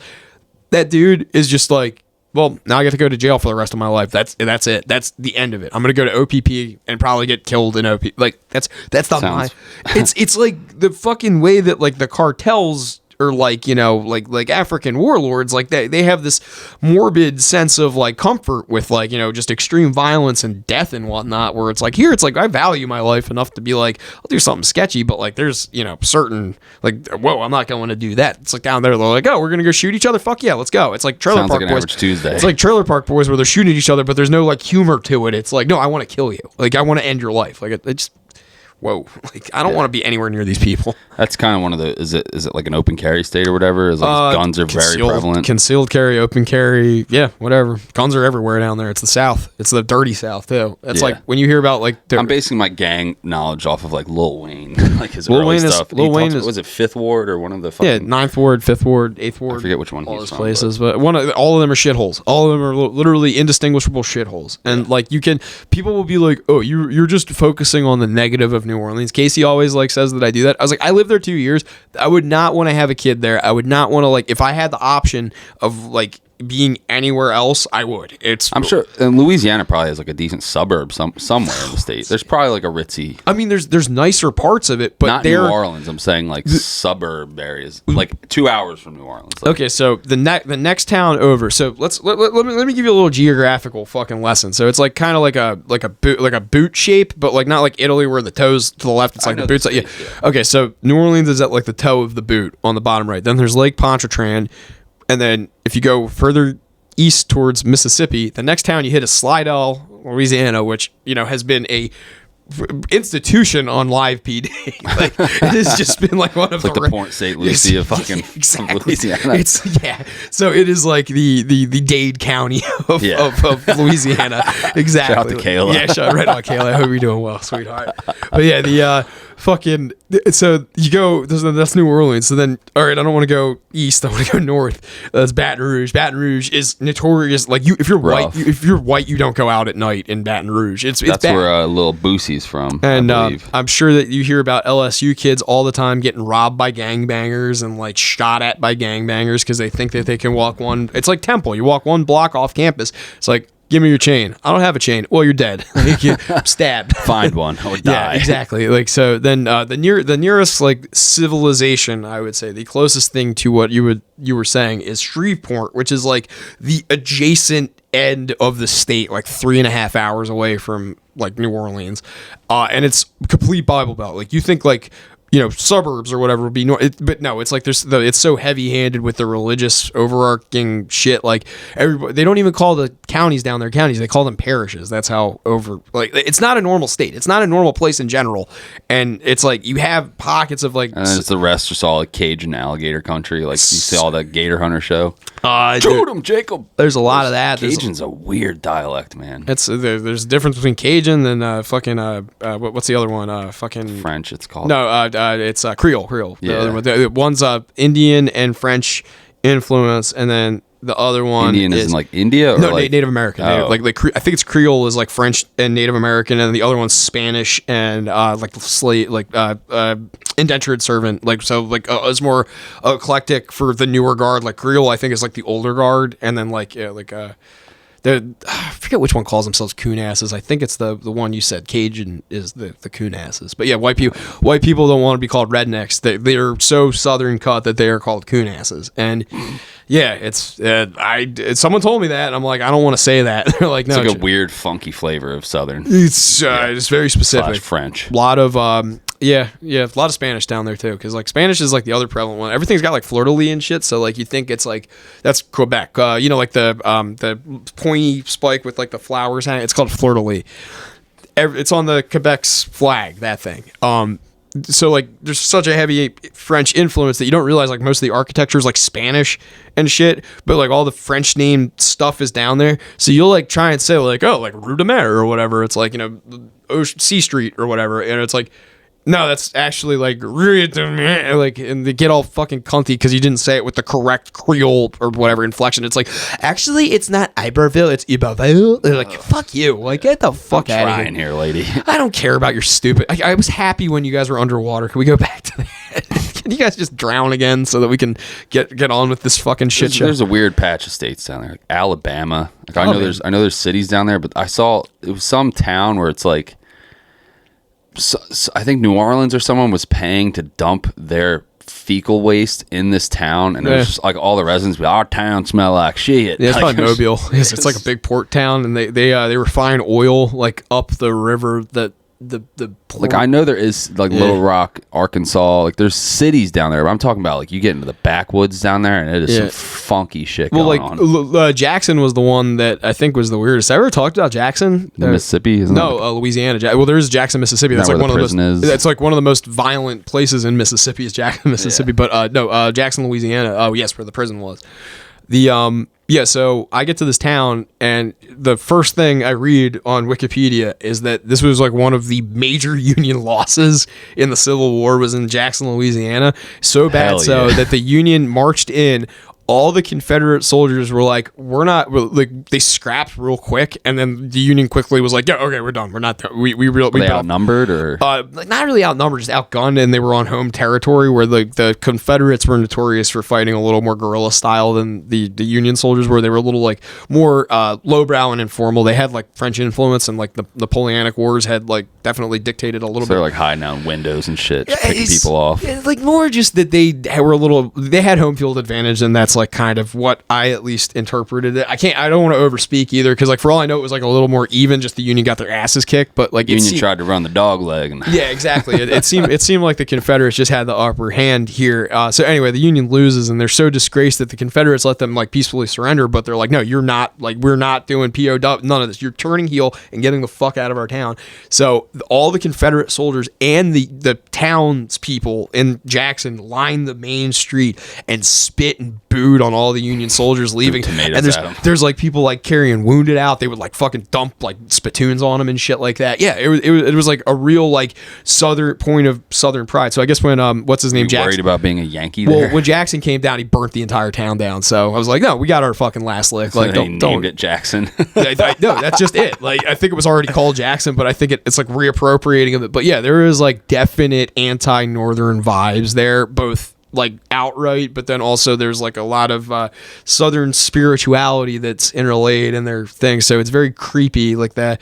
We stayed in an antebellum mansion. I know the antebellum mansion was haunted, but then there's like, places around town where people are like, oh, watch out for the cold winds. And it's like, that's like something that I remember reading it in To Kill a Mockingbird, where like if you find a cold patch on like a warm night, it means that like the devil's around. Yeah, exactly. The devil's like something's trying to steal your soul. And like they're like, yeah, watch out for that. And I'm like, oh, whatever. And then sure enough, I'm walking back from the bar one night. I was like, I did feel a cold patch, and they were like, were you right in front of that theater? And I'm like, yeah. And they're like, oh, that place is haunted as shit. The upstairs is like, you can't pick a room up there. There's ghosts in all of them. I'm like, oh, pretty cool. Fucking A. All right. So that was there was this like Parthenon that's like, Jesus, there's like a Parthenon in the middle of town, which is like, like the Roman columns. It's like a big thing with like a painted ceiling and whatnot. Apparently that was one of the things that the Union burnt down at the end of the war, was like this thing, and they made a big deal about rehabilitating it. So there's like a plaque in the middle of it, and to read the plaque you have to go into the middle, and apparently the townspeople, it's like a little bit like verboten to go in there. It's disrespectful, but there's a plaque. I wanted to read the plaque.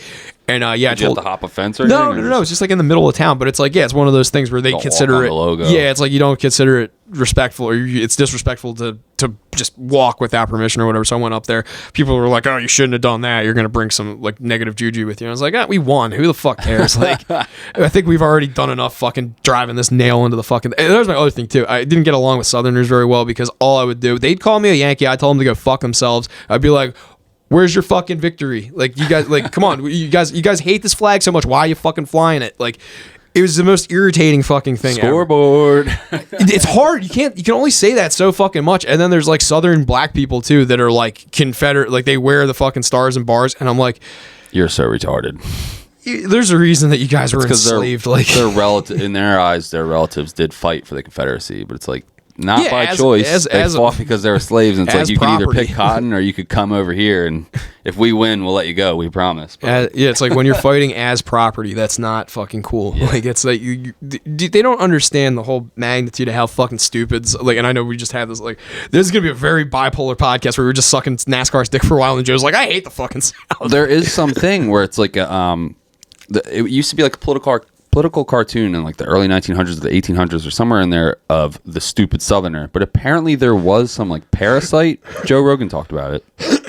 That was like rampant in the South, and it like made you kind of like dumb and like whimsical. It wasn't lead. It was the same thing. That's like toxoplasmosis. Toxoplasmosis from cat shit. But yeah, that's but it was like that went rampant in the South, and it kind of does make you fucking stupid, for lack of a better term. And like that is why, like apparently that was rampant in like the Civil War or in the 1800s somewhere. I'm butchering it, but no, that's what Rogan goes in depth about it, and like that's where that whole stupid lazy Southerner thing comes in, because it makes you dumb and like lackadaisical. Well, no, it gives you a stroke. It basically shuts your brain power down. Like it's a bacterial or fungal infection, but it breeds parasites or whatever. So it's like a couple stages or whatever. But it does, it erodes your brain. It makes you stupid, like you said, like because whatever the bacteria or whatever, it's laying worms in your fucking brain stem and shutting. Apparently that was rampant in that era, and that's where you get like the dumb Southerner political cartoon from. There's one of the ones that was always like you can't drink the water out of the Mississippi River, and it's apparently been that way since like the late 1700s, like or whatever the industrial or like 18 dumping steamboat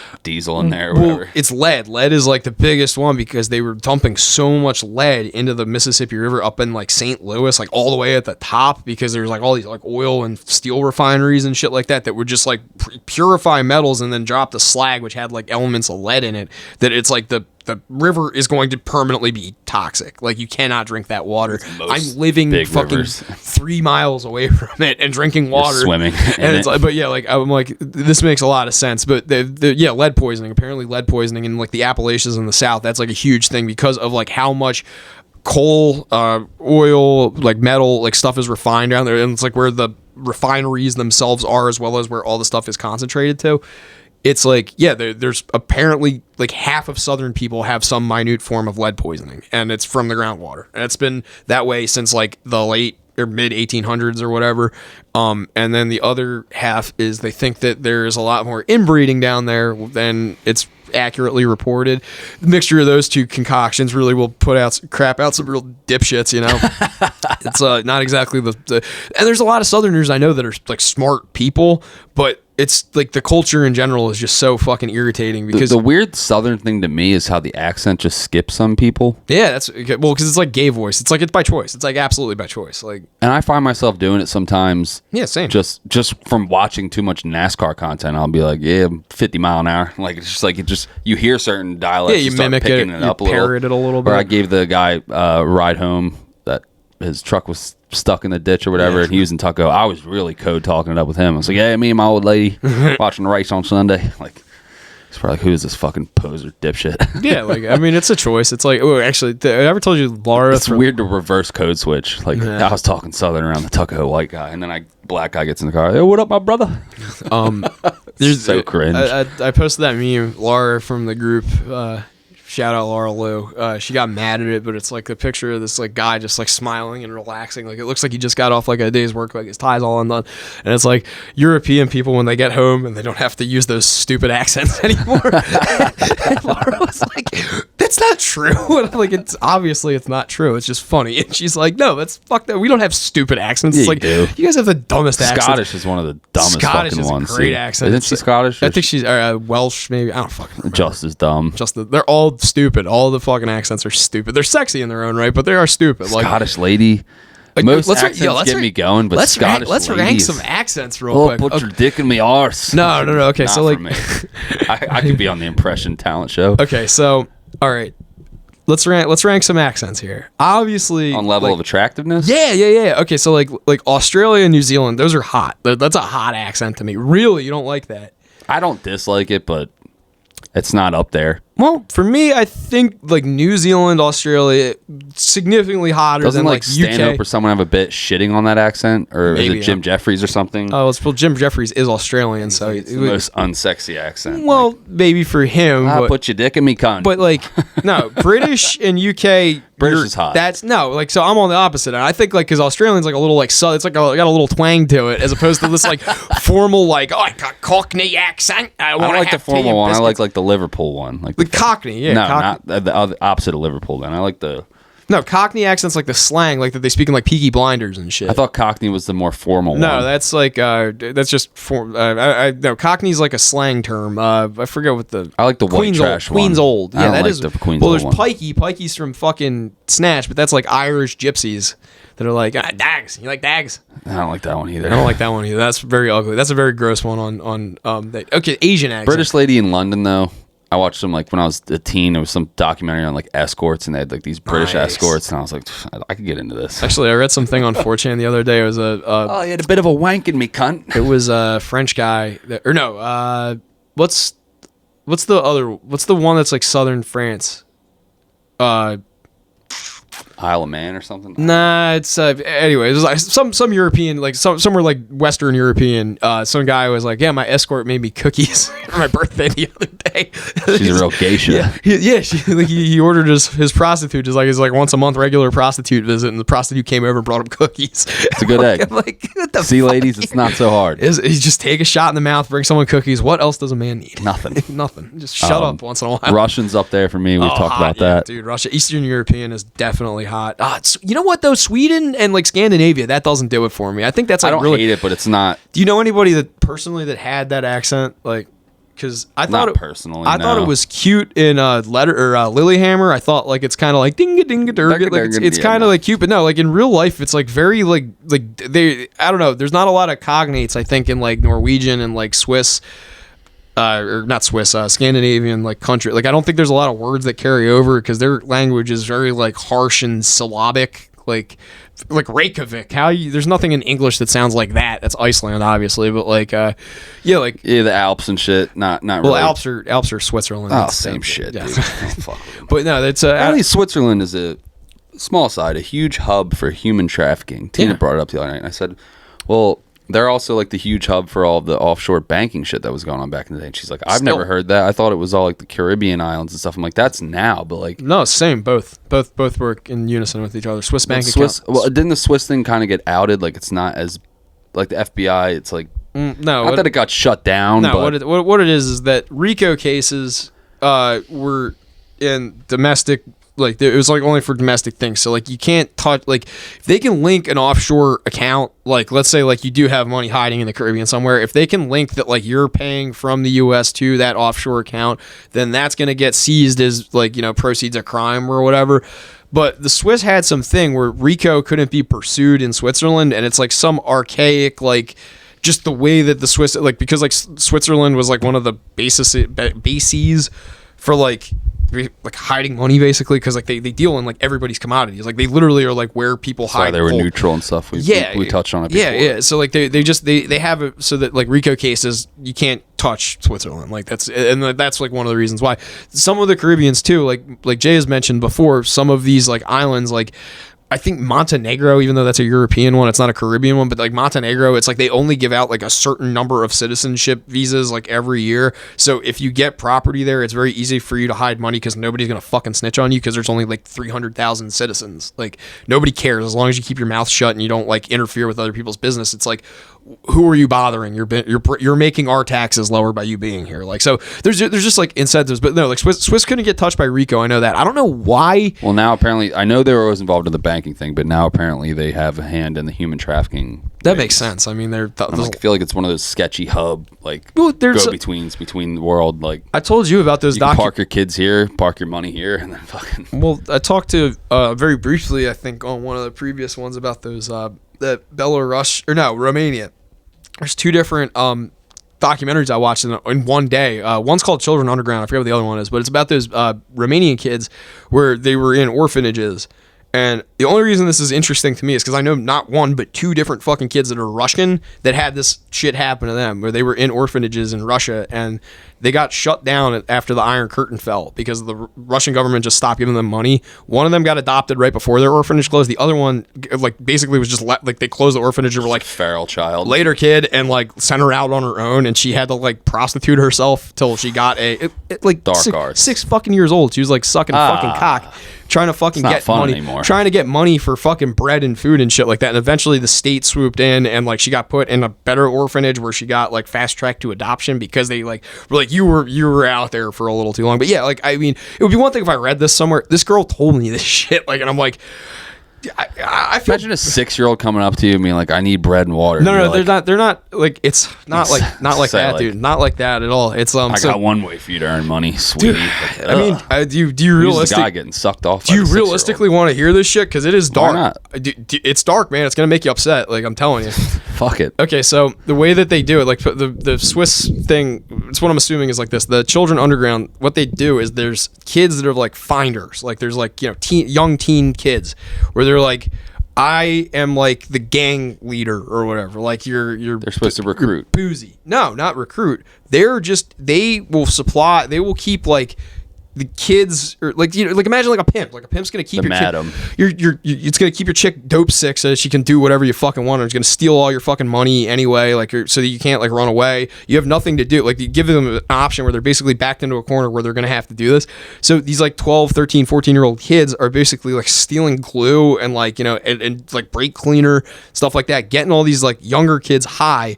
And then there would be a like, I don't know how like a 12-year-old sets this up, but there is like people that I guess knew from like London and Australia and like the Philippines and whatnot, that because the Iron Curtain dropped and this particular country was so sex tourism. Yeah. And they would come and buy kids and rape and kill them and then just go back to wherever the fuck they came from. But they would pay this like little 12-year-old like a couple hundred rubles to like, you know, be like, I want a 6-year-old. Okay, here's a 6-year-old. Okay, bye. And then it's like that kid eats for the day.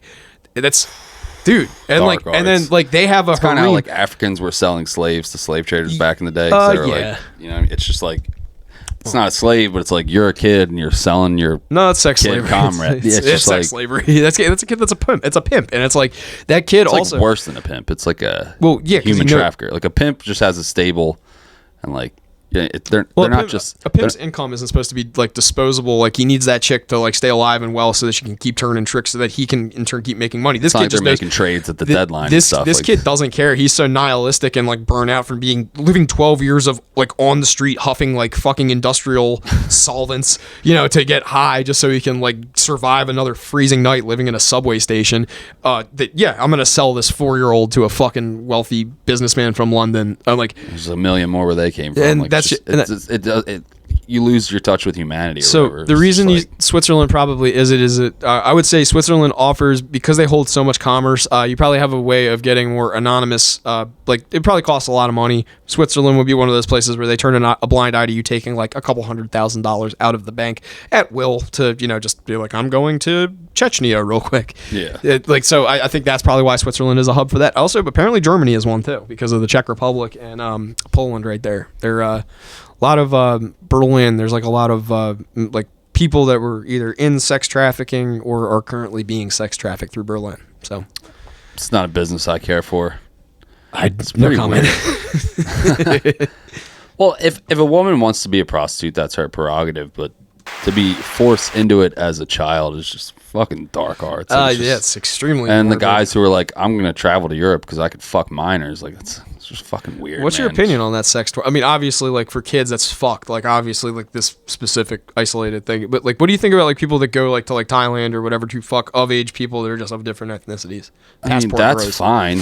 Like, do what you want as long as it's like consenting adults or whatever. Like, you know, I don't judge Norton and Patrice for going to Brazil to get cheap hookers. It's just like they're adults, but like I don't know. The thing with Bobby Lee, did you ever hear that story? No. It was on like Too Lazy to Try or one of those like channels that like kind of dunks on comedians. Nice. It was Bobby Lee telling a story how they used to go to like Tijuana, and there was one like they went to like a brothel, but like Bobby didn't get picked. Like there wasn't enough hookers per dudes or something. So then he was like trying to find a streetwalker, and there was like, he said she was 18, but it was like a tween teen with like a Hello Kitty backpack or something, and he was like trying to go after her. Yikes. And Theo Bobby Lee was? Yeah, that's fucked. And he like didn't finish the story, and Theo Von was like, "What the fuck, man?" Like he was like, "You said you weren't gonna get offended." No, it's not offended. I think you just committed a fucking international, like Interpol's gonna come after you. Yeah, he didn't finish the story. But basically, he was like pursuing this like teeny bopper fucking hooker in Tijuana, and you could tell he was like You could tell she was like scared. And he was like, I want that one. Like, Oh, Jesus Theo was like, what the Christ. fuck is wrong with you, man? Like, Bobby Lee's kind of creepy.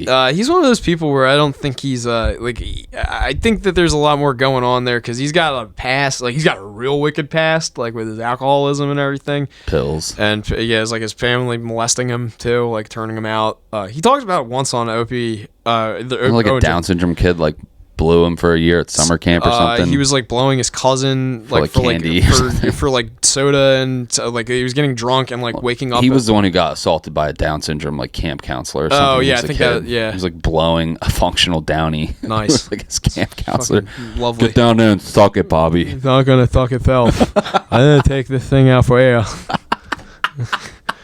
Holy fuck. Just 10-year-old Bobby gagging on a giant Down syndrome stinky summer dick.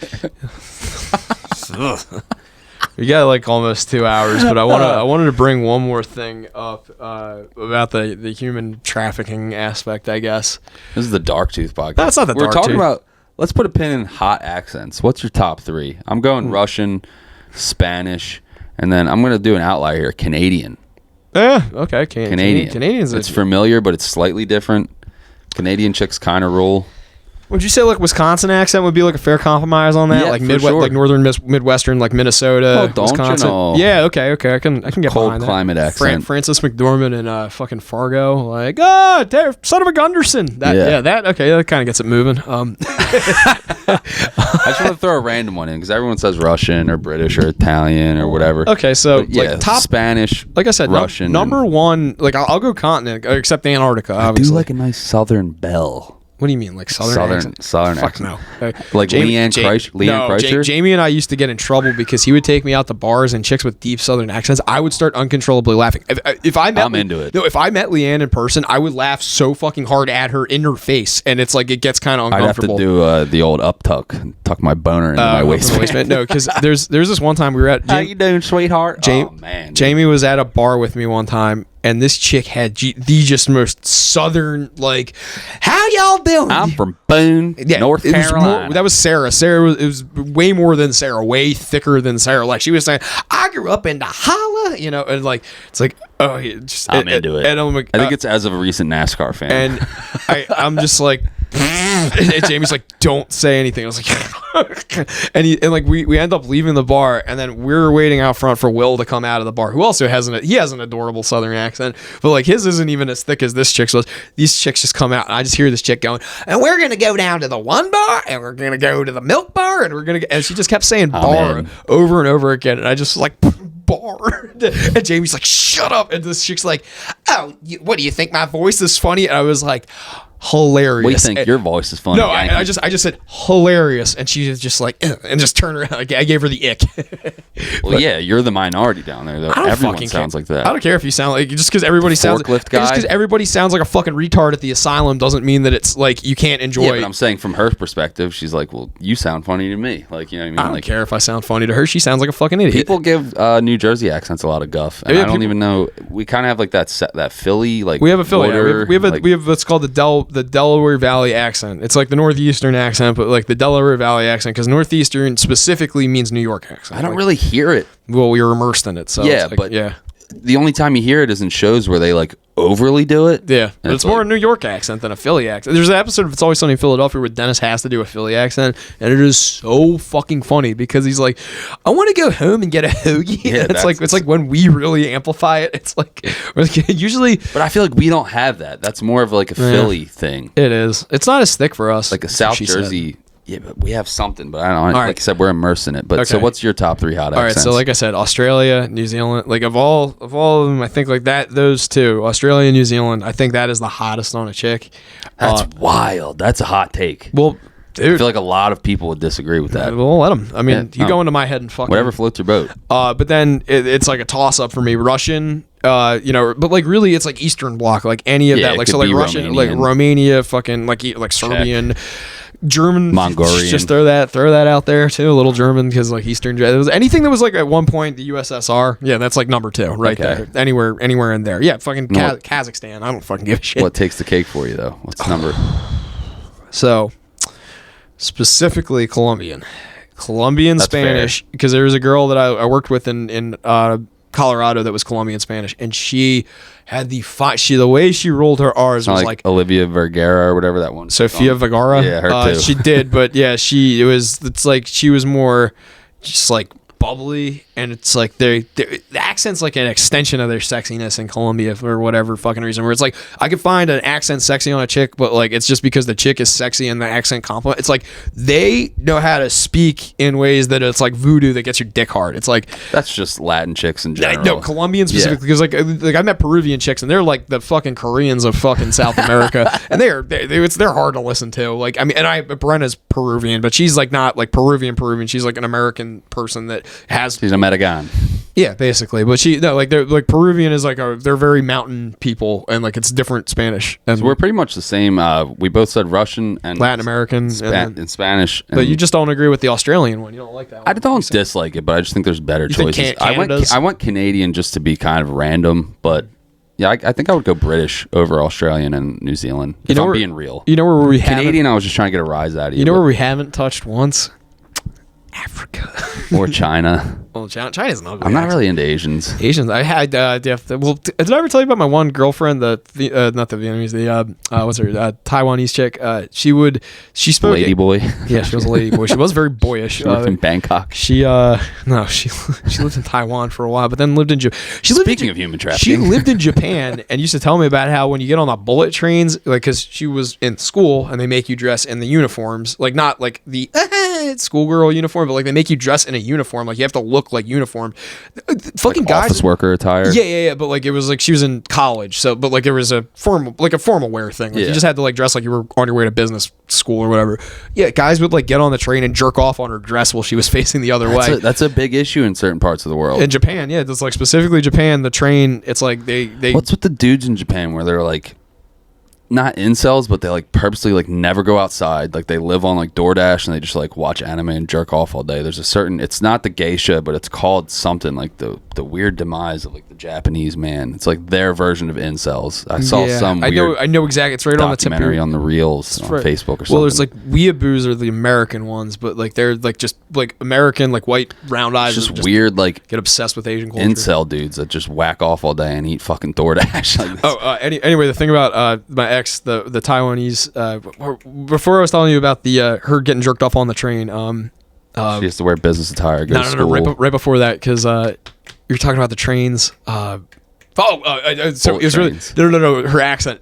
So she spoke English like her, but it wasn't her first language. So instead of like when I was like gonna come, she's like, I want you to come in my mouth. She would say, I want to drink it. And I'm like, stop saying that. It's like I laughed. I was like laughing and coming the one time, and she wasn't having too much fun with that. Yeah, it's just like very demoralizing.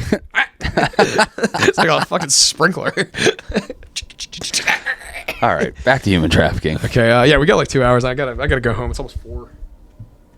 Yeah, no rush. But you said you want to talk about something. 5-10 more minutes. That sound good? I got no rush. Okay. Kid's still sleeping like a fucking like a doctor. The BLACKTOOth Podcast. We normally do this while my son's napping from like 12 to 2. Today he was running away. I just wanted to touch on what we did on. We had a lot of fun the other day at the old. You said something about human trafficking you were about to start. No, I wanted to make fun of my ex-girlfriend for talking Asian. Joe, human trafficking. Dumb bitch. Yeah. We talk about the sex tourism thing. That shit's weird. Oh, that was we were like the John McAfee thing where he goes over and has like 12-year-old shit in his mouth or whatever. You ever hear that? Like shit like that's fucking. Well, that was the government trying to get it. I think it was wherever he was, Venezuela or whatever. The Venezuelan government would send him prostitutes, specifically to blackmail him. I thought he was in like Vietnam or something. No, he was in South America or Latin America. They brought it up on Matt and Shane. I can't believe Matt and Shane interviewed him. Yeah. Like, isn't that wild? And they weren't even big yet. No, that was crazy. He was on his press tour for that because he wanted to prove that he was alive. Like every day, he would just do. If you wrote him, he would interview. Like, he would call you. And then they asked him about it, and he's like, "Did I ask you about your weird proclivities?" And they're like, "No." Fair enough. Well, that's just they didn't really break his balls too hard. He had a really good Dankula. Dankula did a really good job because he got fucked over a couple of times, but like he's one of those people where he definitely was a pedophile. Like there's no question about it. No matter how you roll it, it's like he had a 16-year-old girlfriend when he was like in his 50s, and it's like you can't have that no matter where you are in the world. That's creepy, not, dude. Even if you're 50 and the girl's 20, it's still fucking weird. Legal, yes, but you know, still weird. It's still a tough look. But McAfee was like. No, he got in over his head with wherever he fucking was. He was trying to basically start a revolution in a foreign country, and that's you can't do that as a white boy. They're not gonna let that happen. They stamped him out. He wasn't killed himself. He wasn't CIA, and they also that's just it. Like did you ever read that Rolling Stone article about him with about Hollywood Jay Scrocca? No, about holding a gun to his head and like pulling the trigger 6 times with a fucking revolver, and then it's like they don't want me to die, and he shot it and it went off. That's creepy. It was Rolling Stone or someone. They did an interview with him, and it was like whoever the reporter was went to his house in Latin America. He was at a compound, so she's like, yeah, there's guns everywhere. Like this guy's like doing fucking lines of coke off a fucking table. There's like 3 passed out hookers on a couch somewhere. He's wandering around. Living the dream. He's wandering around with like an open shirt and a pistol tucked into his fucking pants with a bottle of rum. We go out to the beach. And the guy, yeah. I mean, this is where I'm going to be in 10 years. Like just letting you know. Like sorry, but Joe starts a cybersecurity company and then blows things are going south. But then he like walked out on the beach and he was like, yeah, the government doesn't want me dead yet. And she's like, well, you're wanted by a lot of people. He's like, no, they don't want me dead. They won't let me die. And she's like, what do you mean they won't let you? He's like, no, they Just won't sounds allow like a me. drug-induced They rambling. won't allow me to die. He pulls out a revolver with 6 fucking loaded rounds into it, puts it to his head, pulls the trigger 6 fucking times, then goes, see, I told you, and then points it off into the distance and fucking shoots. I mean, there's probably ways that you party trick. It might be a party trick, but like regardless, it scared the shit out of the reporter, and she left it in the article that she wrote. So I'm like, that's got to be a little something. Before we were talking about McAfee, though, what were we talking about? Human trafficking, and then I don't know. You wanted to talk about what little bit of shenanigans we got into this weekend. Yeah, that was Friday night. Yeah, it was fun. I want to end on a nice positive note. The suicide thing, that's always a cliche story. Like, I put the gun to my head and it wouldn't fire, and then I fired it into the ground and it worked. Like, there was some guy in the back of the cop car on Cops or something. I don't know, some snippet I saw over the weekend, and it was like, he was telling that same story. He was like, I put the shotgun in my head, pulled the trigger, it didn't go off. I loaded another round in the shotgun, put it in my head, pulled the trigger, it didn't go off. I swear to God, I prayed to Jesus. That man is lying. I pointed that gun out the window, and boom, it went off without even me touching the trigger. It's like, that man is lying. That's just like always this cliche story. Like, I put it to my head and it didn't go off because God still. It was in a movie. It was in the movie with Denzel. It was. I only remember the name. I never finished it. That bitch Tina finished it without me. We both fell asleep watching it one night. He's put into Mexico or somewhere in Latin America, and he's supposed to be like a bodyguard for like Man on Fire. Yes. That movie sucks. It wasn't great. I fell asleep halfway through. But there's a scene in that where he's a drunk. He's trying to get off the booze, whatever. He puts the gun to his head. You know the story. Doesn't go off, then it goes off into the ceiling, whatever the fuck. I feel like that's just a cliche fucking thing. There's also the one in fucking Lord of War where Nicolas Cage is he sells all these fucking AK-47s to this like I think they're Sudanese like warlords or whatever, and then the kids that he gives the children soldiers that he sells that the guns get distributed to are like they find him drunk in the street and they try to kill him with one of the AKs and it jams and he's like no I sold these to you guys. And he keeps like trying to reload it for them so they can shoot him. And he's like, just give it to me. You're doing it wrong. And it's like, jammed. Yeah, it jams, and they just throw it on the ground and walk away. But enough about suicide and human trafficking. Me and the boys, Joe and my buddy Dom, we decided to hit the city on Friday night. Yes. I was just chilling at home with the baby and Tina. Baby'd been sick. I took off some days from work to hang out with the baby, and then you hit me up randomly and you were like, come on out to AC tonight. I don't think you had go-karts in the plans at all, but if I'm going to AC, I'm hitting the track. Yeah. So Joe's out there to get some good eats, and I end up meeting him out there after bedtime. I think we got there at like 9 or 10. We signed up for 3 races. Luckily, Joe talked us into getting all 3 races, even though there was a time constraint there about to close, but they ended up staying up until like 12. Yeah, that was great. Me and Joe started off the first race. Joe's P1 on P2. We had Dom behind us, and then some like Mexican dude who was actually really good. The family, they were nice. The familia. Dad, he was good. He was having fun. He was a good driver. So we're pulling out on the track. I'm nervous. Like this is like a real race because like I only go over there once every few months. So like I'm ready to rock. It was a real race. No, I'm saying like I'm like treating it like it's like a fucking high school hockey game or something. Like I'm like getting amped up in my head. I like how that is your authenticity. Like it's a high school hockey game, not the Super Bowl, not the Stanley Cup. No, I never made it that far, and that's the last time that I was nervous for sports. Was like when it was actually competitive. Like, you know what I mean? Like I wasn't super nervous before men's league. I just meant that you could have been like, there's a lot of pressure. It was like a Super Bowl moment, or what? It's just a fucking high school. It was equatable to me of like the nerves before a high school hockey game because I can't equate it to the Super Bowl. I've never played in the Super Bowl, but. Yeah, I was like legit nervous before we pull out. I'm getting in my head about I was focused on lining you up for the pass because it's a tough track to pass on. It's pretty narrow. Very. The cars are pretty even, although I had a slow car that race.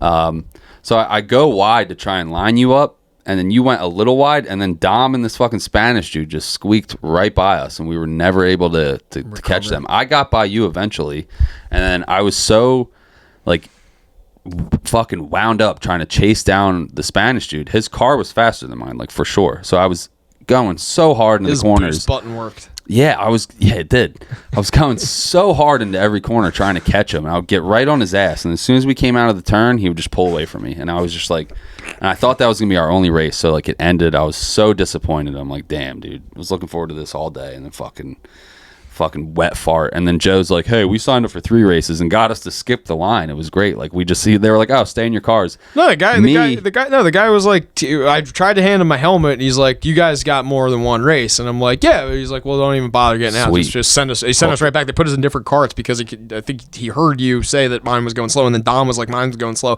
I didn't know mine was going slow until I got the second cart because it was the first. Well, no, time they had different. They bumped it up a level for the next one because Oh, Dom was was it like, who do I map got 4 or whatever? It was up to map 3. They had it on okay. map 2 for a lot of the first race, which they're really slow. You Yeah, can feel it's a difference. noticeably 3 is slower, fun. yeah. 4 is like hairy. But I'd be in that racing mind. I knew the 16 was that Spanish guy's car, and he was buzzing by me. So I saw the 16 open. I hopped right in that thing. Ended up picking up P1 in race 2. Yeah, me and Dom had a battle going on, and the second crowd we were in was a lot of fun because there was like 12-year-old black kids who were slower than us, so they were kind of putting a monkey wrench in the field. So like I'd get a big lead on Dom, and then I'd catch up to like young Tyrone, and then it's like, how am I going to get around this kid? And then that allowed Dom to catch up to me, and now we're back and forth. So Dom should have won the second race, but he had to like slam on the brakes behind this black kid, and I got to swing around. And he out loud was like, "You motherfucker!" Like, because I was having a tough time passing him. But then karma came back for me in the last race where I had a good lead on Dom. There was like this 40-year-old black dude who had no idea what he was doing, and he literally just locked it up in the one corner, and it was either I slam into him or I slam on the brakes. So I came to a complete stop. My cart went into some panic mode, couldn't get going for another 10 seconds. It allowed Dom to come all the way around, just fly by me like I was sitting still because I was sitting still.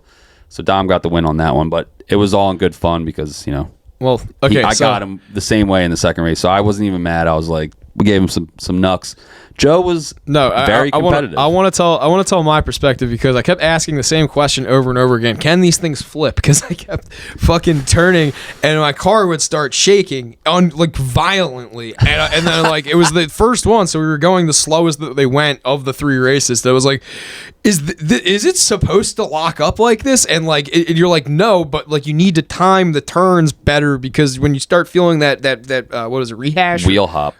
Thank you. I thought it was something like it's when you're going to the corner too quickly that the wheels start to hop. So I was getting a lot of like traction, but like also I was getting wheel hop, so I was having trouble timing it. And you're like, no, stop hitting the brake. You have to let off and let that momentum slow you down, and then just re-jam on it.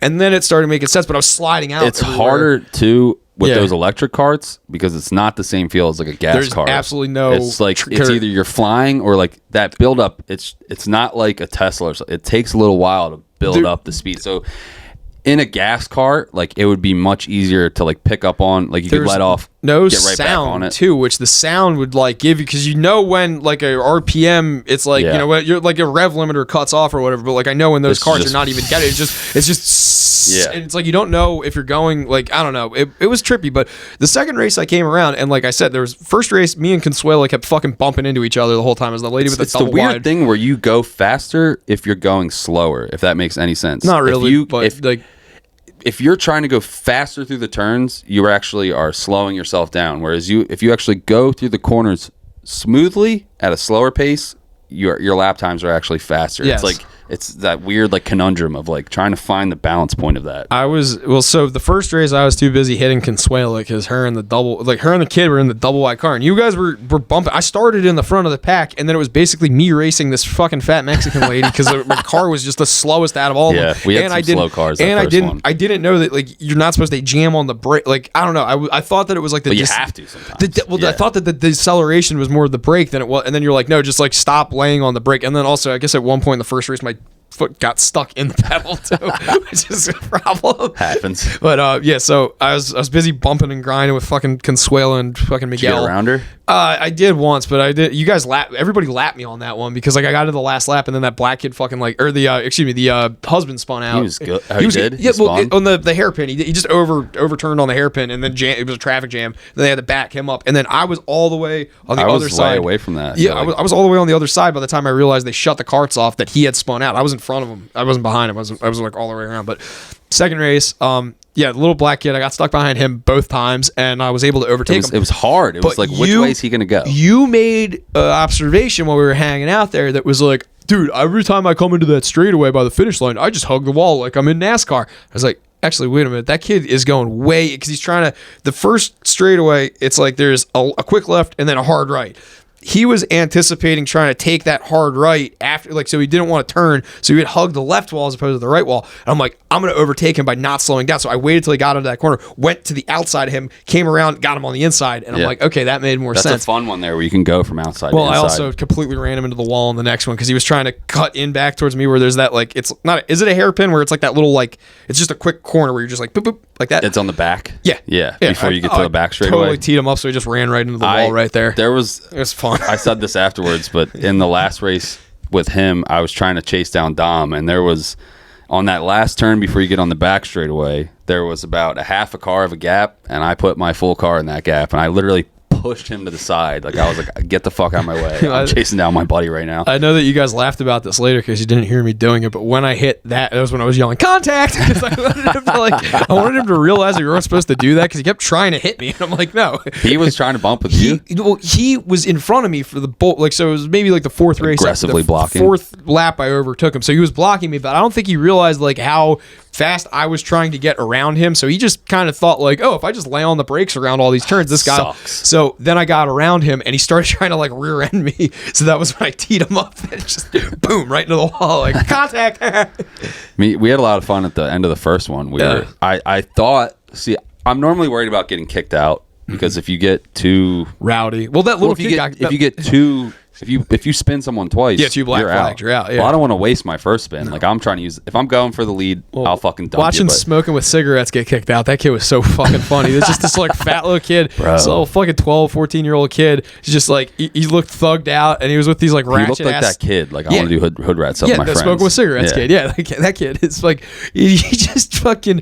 Second lap spins everybody out. Fourth lap spins everybody out, and then like the you just races. See the staff member driving the car back. Yeah, I'm like, and then did someone get booted? And then the guy's like walking him over there, and it's like the kid's like, I don't give a fuck or whatever. And then his mom was arguing with the front counter people. Like, I guess she wanted her money back or something. Happen anyway. She was like a black lady with blonde dreads. Obviously, that was gonna happen.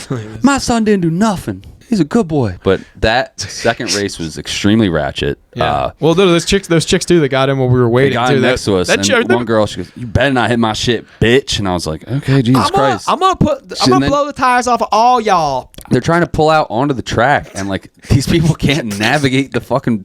You had to go around like a small barrier to get onto the track, and like they couldn't. They make a 90-degree Yeah. left turn. It's not hard. They kept running straight into the wall, and like there's just two Mexican dudes trying to push this fucking 3,000-pound go-kart backwards, and I'm like, I just got my nails, and they're like telling them, like, put it in reverse, and they're like, I don't know how to do that. Like, I just got my nails did. I'm not fucking touching this bullshit. And then the girl that was like, you better not hit my shit, bitch. She was like the super aggro one. She is trying to go, and like cute, though. They didn't have her. Yeah, for sure. They didn't have her fucking cart turned on yet because they're still trying to get everyone out. And she's like, hello, my shit ain't going, bitch. Like, my shit ain't moving. My cart ain't going. Like, she was like yelling at the guy, and he comes over and like hits the on button. She's like, oh, sorry. Like, gave him an attitude. Like, it's all good. I would have loved to be out there doing that. I would have loved trying to navigate that fucking. We had some good races, but that was a race where I'm kind of happy we weren't on the track with them. It would have gotten a little sketchy. Would have probably had a little. That kid was a big liability because he was just taking people out. So this was the most fun I've had since I've gone. And the first race was a wet fart. I was like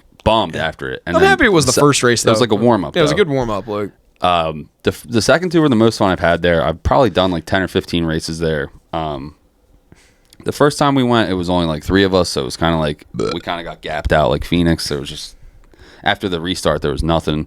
The second time we went, it was like 5 of us, and all of us were like me, you, and Dom. Like everyone was pretty pretty good. Yeah. And I got second. I know it's my time or whatever, but I had the second hottest lap. I was pretty fucking smitten on that. sweet. I love going and looking at the leaderboard afterwards. Look at my thumbs. Like I'm all fucking torn up from it. I sent it to Tommy. Tommy's like, that's from racing. I was like, yeah, me and Jake went to go-karts. He's like, Gotta get Joe some gloves. Well, it was fun. Like I enjoyed that so I guess like I said, the yelling contact was fun. Like the fact that like the car is like really like they're not responsive, but it's like you muscle. You're out of breath. My arms. You do are a 10-lap heat and you're out of breath. My arms are like still fucking sore. Like the square of my back is still sore from being like muscling into those turns, and I'm like, that was fun. I want to do that again. It's fun. It is a lot of fun. But it's like baseball, where it's like more fun to do it than it is to watch it. Well, and then the people watching at Showboat was also we saw a hooker. Rowdy. We saw that hooker, which was fucking. She was like some random guy with like a chicken, like a fucking leotard, walking through Showboat. She was a hooker. Yes,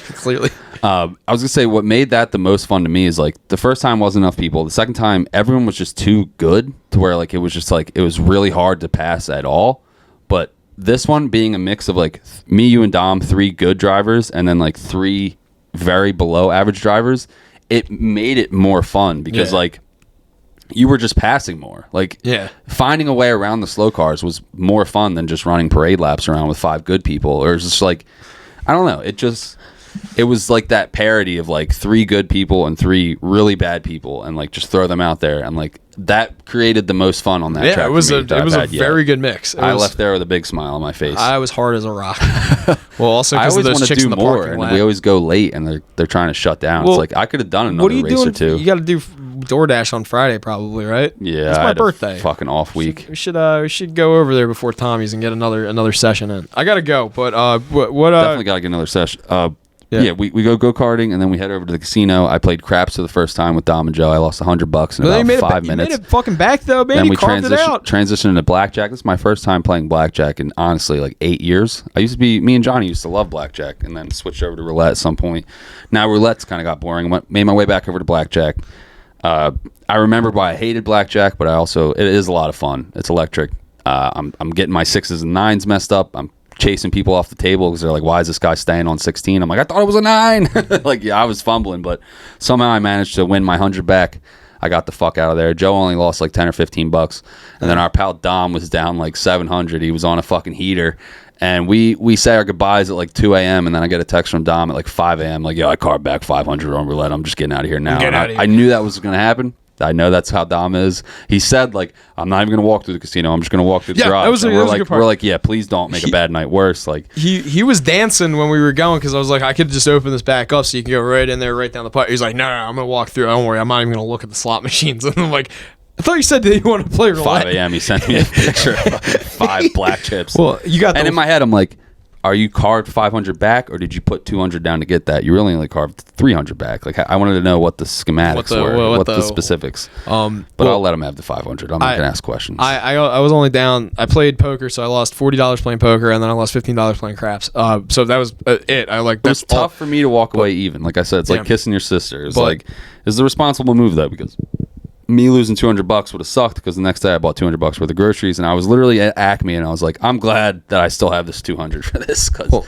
I lost that, and I'm like, Dom is the first time I ever hung out with Dom. I was gonna say Dom probably thinks I'm like a bitch, but I didn't have the opportunity because you guys were getting the game explained to you so well when we were playing crap, like not well, but like enough where it was like you felt like you knew what was going on enough that you could hang. Losing every roll. I'm like, another 20, another 20. Why not? Yeah, but no, like the thrill for me was that like I was able to go there. I shot. All I wanted to do was shoot once and then be done. And then I didn't realize Dom wanted to play, and I'm like, fuck. Well, like I would have done stuff like had I known that I would have opened it up differently. And then like I don't know. I had like a mess of a night when it came to that specific thing. But I'm like, I mitigated my loss, and I feel like a responsible boy leaving with like only down like $80 or whatever, like after parking or dinner and whatever. But the next day, I put like $20 on the O'Malley fight. They give me a $10 fucking voucher, and I hit for $275 on a fucking slot machine. Dude. And I'm like, yo, you're only down if you stop playing. I was like, where is this coming from? Like this ain't me. I don't play slot machines ever. Like what the hell? It was top dollar too, which like I don't know how the fuck like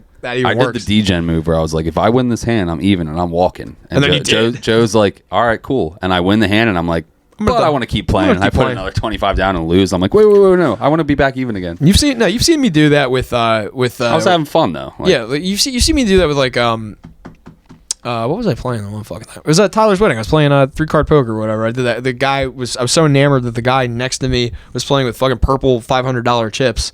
And I'm playing with fives. Pumpkins. Yeah, no, he had flags. He had 5,000 ones. He had the pumpkin 1,000 ones. But then he was playing with the $500 chips. And I'm like, they're his nickels. I was like, I bought in for $200, and you are playing with 60 grand right now. Fuck off. There is a vast difference. Like, you get into the older Indian and Chinese dudes in there, they're just pulling out Benjamins, dog. Like, old Chinese lady sits down on a roulette wheel, she'll pull out like $5,000 like it's a fucking $100 bet. Like, it's nothing. She'll lose it in 2 minutes, and she'll just light up a cigarette and walk away. This is what Jay just told me the other day. Apparently my grandmother had a collective of gentlemen that were friends with her, that she was like, they're all mobbed up probably and whatnot, but yeah, they would give her the nod. They would have a private game going at Bally's for blackjack, and they would be like, meaning the deck's hot, come sit down, or don't bother, you're just gonna make comp points and it's gonna break your balls. So like, that was apparently the system. I want to ask him more about that when we do the puppet. I gotta get out of here. It was funny. I'm sorry. One quick thing. Dom was like trying to like count cards while we were playing. Like, I could see him like, he wasn't actually counting cards, but he's like 8, 9. He was like retard counting. Like, you mean like not counting cards, like counting the number? He's just like, oh, there's a king there, there's a 9 there. So the probability of me of getting a 7, like he was like very rookie trying to like count cards, but he was like thinking out loud while I was doing it. Lots of queens. In my head, queens. I was just like, you have to hit here. Lots like, of queens. Lots of queens. Yeah. Lots of queens. Hit. Lots of queens. That's what sucks about blackjack. You get a 15, you know you're going to lose, but you have to take the card. And it sucks, but it's like, you don't have to. If they're showing a face card and you have a 15, you have to. Don't have it's to. By, like, strategically wise, you're supposed to. Actually, no. I think you're supposed to stay on that because they have to hit on a 15. If you have the 15 and the dealer's showing a face card, you have to assume they have a 20. Yeah. So it's like you pretty much have to hit. And he's just sitting there weighing his odds. He's like, there's a lot of face cards on the table. He's just like, and it's like, dude, there's like 8 decks. Like, there's no. I got nothing on that. I was like talking so much shit about how I thought poker was stupid for the longest time because they're like making faces at strangers, and now it's like my favorite thing to fucking do. So yeah, what do I know? Blackjack was fun. Racing was fun. Racism was fun. Fuck. All right. Wow. Yeah. All right. That's it. Pretty good. Love you guys. Let's get fuck yourself. Let's do quick, not plugs, but just shout out our sponsors. No, fuck all them. Stewart's, HMS, HRS, Jay Straka. Jay Straka, Gotta answer this Can bullshit. Misty Meadows,